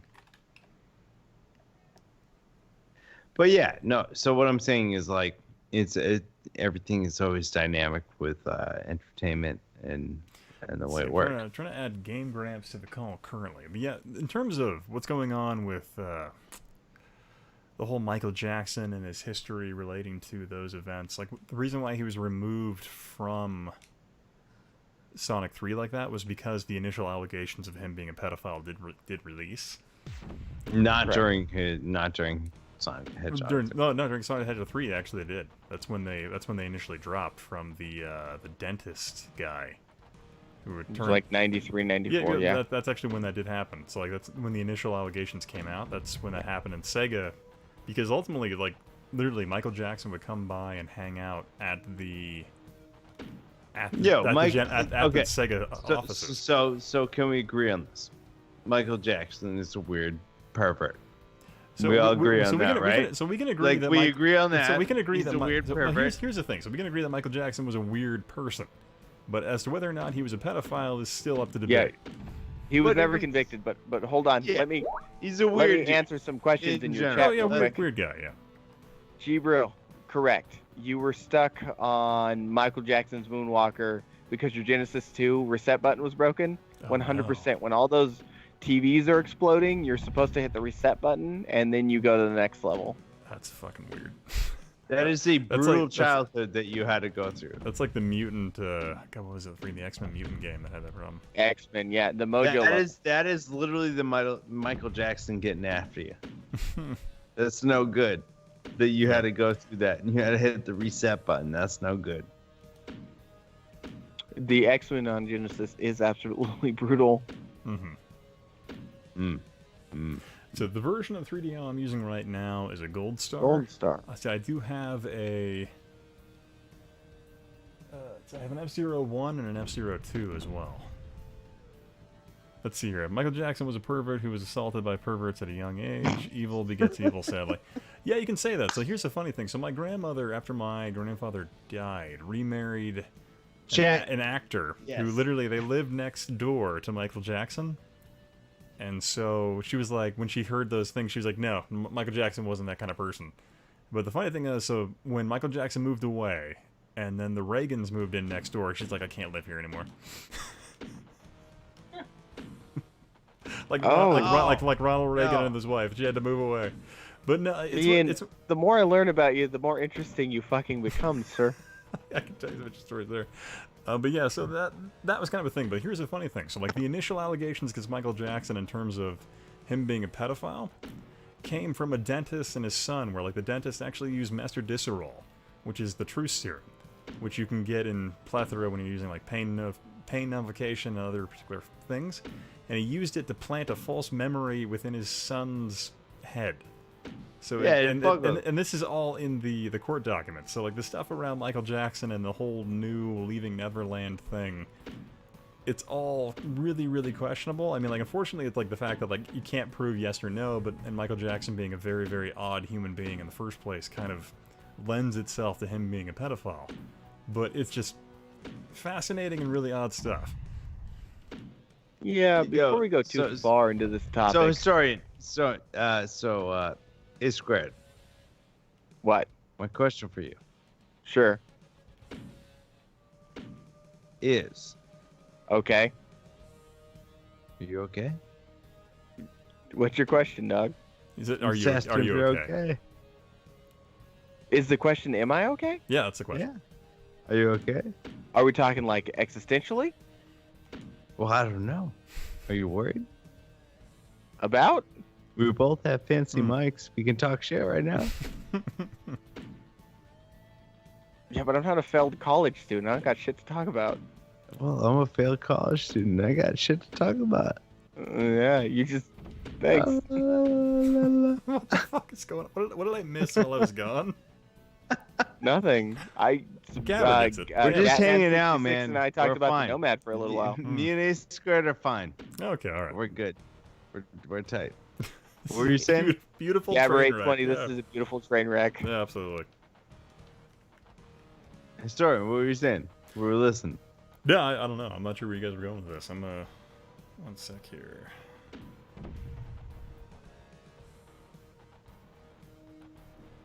There we go. All right. But no, I'm good. Let's see here. I'm probably going to be going for another, like, 10 minutes. Well, I'm going to probably end around 1 a.m. my time.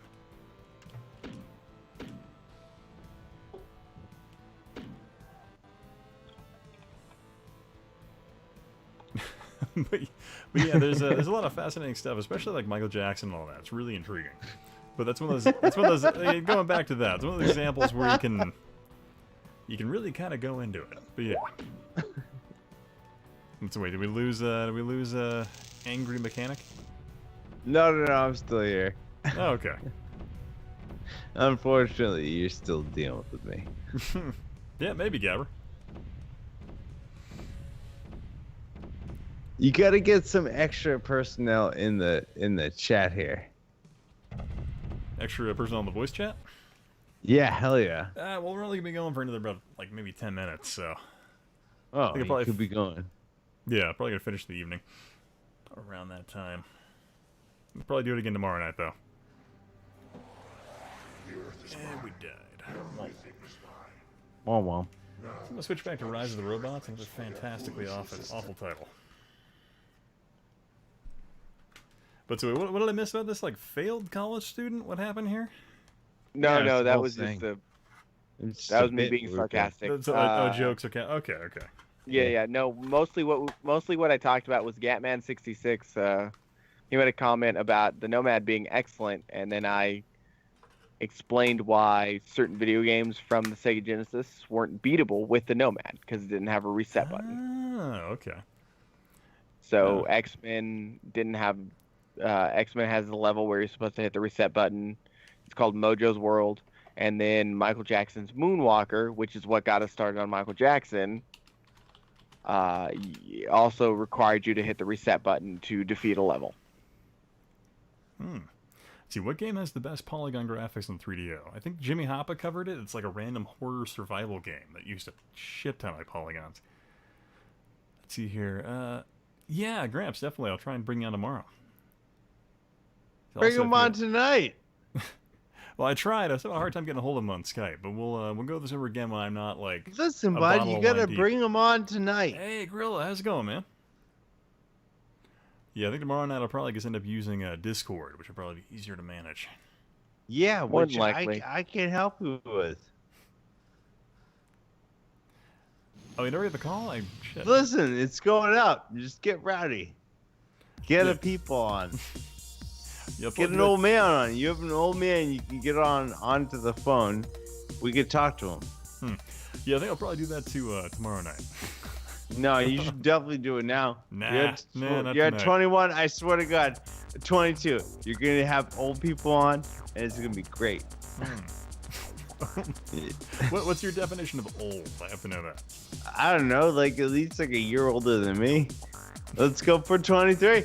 Go on, spice it up for 23. You're only 22? But no, I just said an old. You said a year older than you. No, I said a year older than me. And pertaining. How dare you? Give me 23. What's what you? So you said a year older than you, like he's a year older than me, as in you. Yeah. How old are you? One time I used to be like 37. Really? Yeah. You sound much younger. I do. Spicing up to that weird conundrum with the fucking goddamn, like it's like Battlestar Galactica with all the fucking ships going out. Wait, is this dude only 22? No, I think he's 37. Oh, okay. Oh, good to know. Oh, fucking old man, you can shut your fucking mouth. God, you went kind of Scottish Irish there. Seriously though, if you want to fucking a little bit. What with it? I'm 30,000. But I'm not. I'm not. It's gonna be a nice guy. Yeah, Gorilla Jones. Analysis robots. Yeah, Gorilla Jones. I didn't think I had you on because if anyone's curious, Gorilla Jones actually worked in the industry at one point back in the mid '90s. Who the hell is Gorilla Jones? If you check the chat. Yeah, I was wondering where you've been, man. I haven't seen you in a couple of weeks.